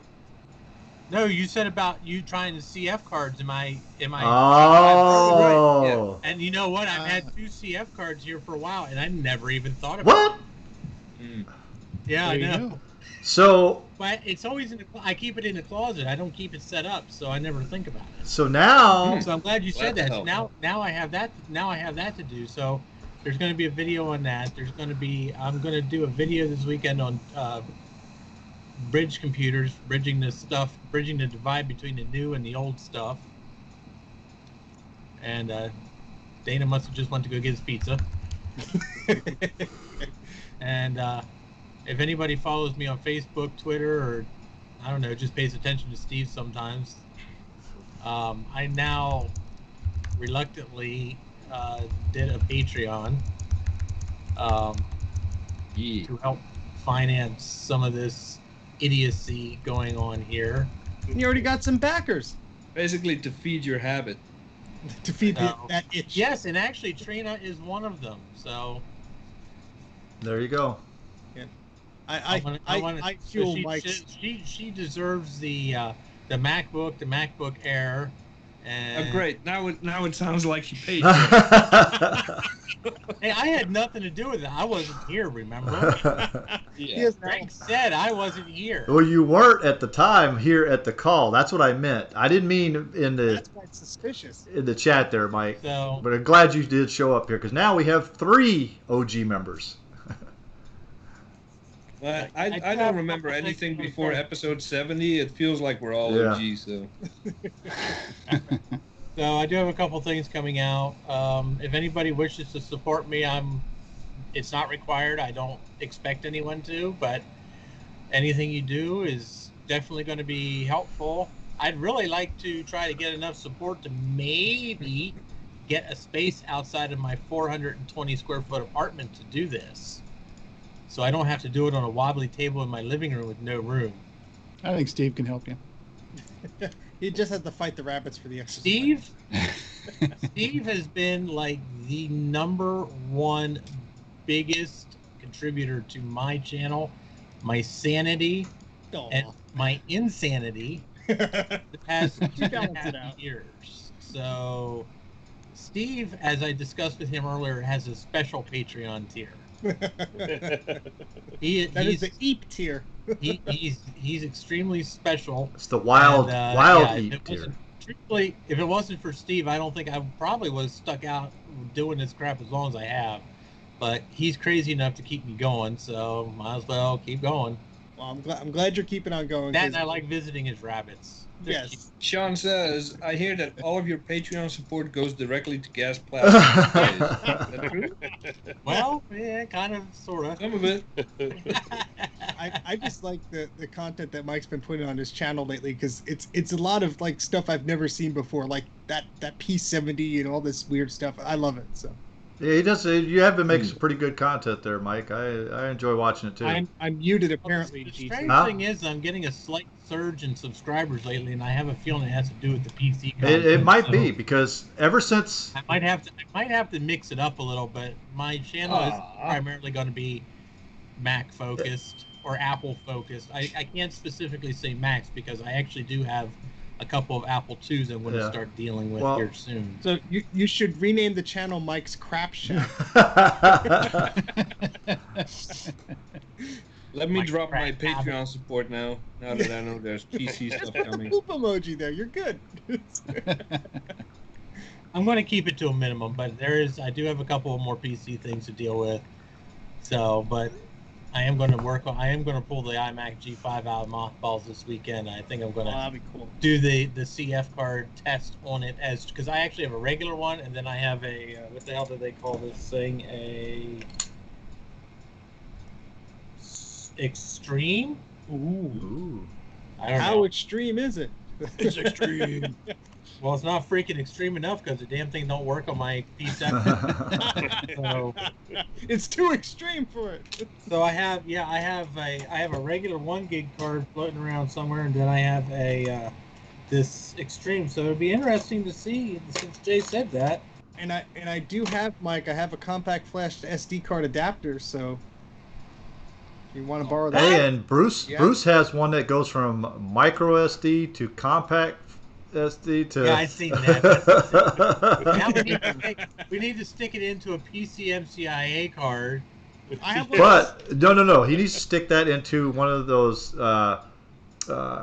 It goes from a compact flash to IDE, then IDE to SATA, and then Oh yeah. You got to go all the way. Yeah, if you can boot a Mac Pro from it.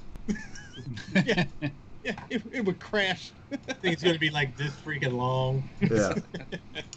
All right, guys. So last little thing. Anybody else got any self promotions they want to go talk about? I'm doing something soonish. He's been doing something soonish for 2 freaking years. Don't buy it. I'll do another live stream and do something soon. How about that? That's all I'm going to do. All right, and the Mac Attack, my channel, my personal channel, I'm actually working on a script for a new video. I should have done this a long time ago. I started a ham radio for Macs series. I only have 1 video on it so far, but I'm doing the 2nd video on that now. I don't know when that's going to be available, but look for that pretty soon. So. And I'll try to do some stuff. Yeah, I'm paying him for it, so he might as well. All right, I think that's going to be wrapping it up tonight, guys. So make sure you join us on Discord. The link is there showing on the screen. Make sure you hit that or smash that like button. Say it, Bruce. Wait, we need to smash that. Yeah, I need to record that so I can have a little push button to put there. But in 100 years, that sound exactly be going around. We have 1,000 subs. I expect to see 1,000 people on Discord, because Discord is where the party's at. That's where we hang out all week, and ideas, help each other out, scream at people for posting stuff in the wrong channel, and it's a good time. So definitely come hang out on Discord. That's something we don't talk about very often. Is just how big of a community there is. It has actually grown. Because there's a lot of people on Discord that we don't typically see on the live streams, but there's your 68K crowd, there's a PowerPC crowd. Everybody's chips in with the help and troubleshooting forum. So yeah, it's really cool. There's a ton of messages going through there every day, and it's expanding. I mean, when we get a request to add a different channel, I mean, we usually go ahead and add it. I mean, as long as it's Mac related or close to it, we don't have a problem with it. I know we do have a Windows and a Linux part on there, but I kind of stay away from those channels. So. And we have almost well, you might get rid of the Linux one because I don't know anybody on here that uses Linux. Sean, yeah, there's a lot of people that do. So. Oh really? I'm surprised. So Action Retro says the only reason why he came on was for the Discord. Dang. He doesn't care to see or hear us, but he wants to be on Discord. Be careful, or Steve's going to curse your back. But we also on Discord have some voice channels that we actually use when we do gaming, like when we have our UT nights. So we need to do that again. That might be something we could do for our 100th episode. Maybe do a UT night. Yeah, I was just going to suggest we do something on voice Discord after the amount of vulgarity is probably not to anyone's. It might not be. Yeah, that's true. Especially on Steve's part. As we are here during the stream, that completely goes in the we play the tournament. Oh yeah, we get pretty bad. We make drunken sailors blush. Not pretty. All right, guys. Now, just before we disappear, can I just say very quickly, I wanted to do a really quick shout out to Michael Weir. He's in the chat.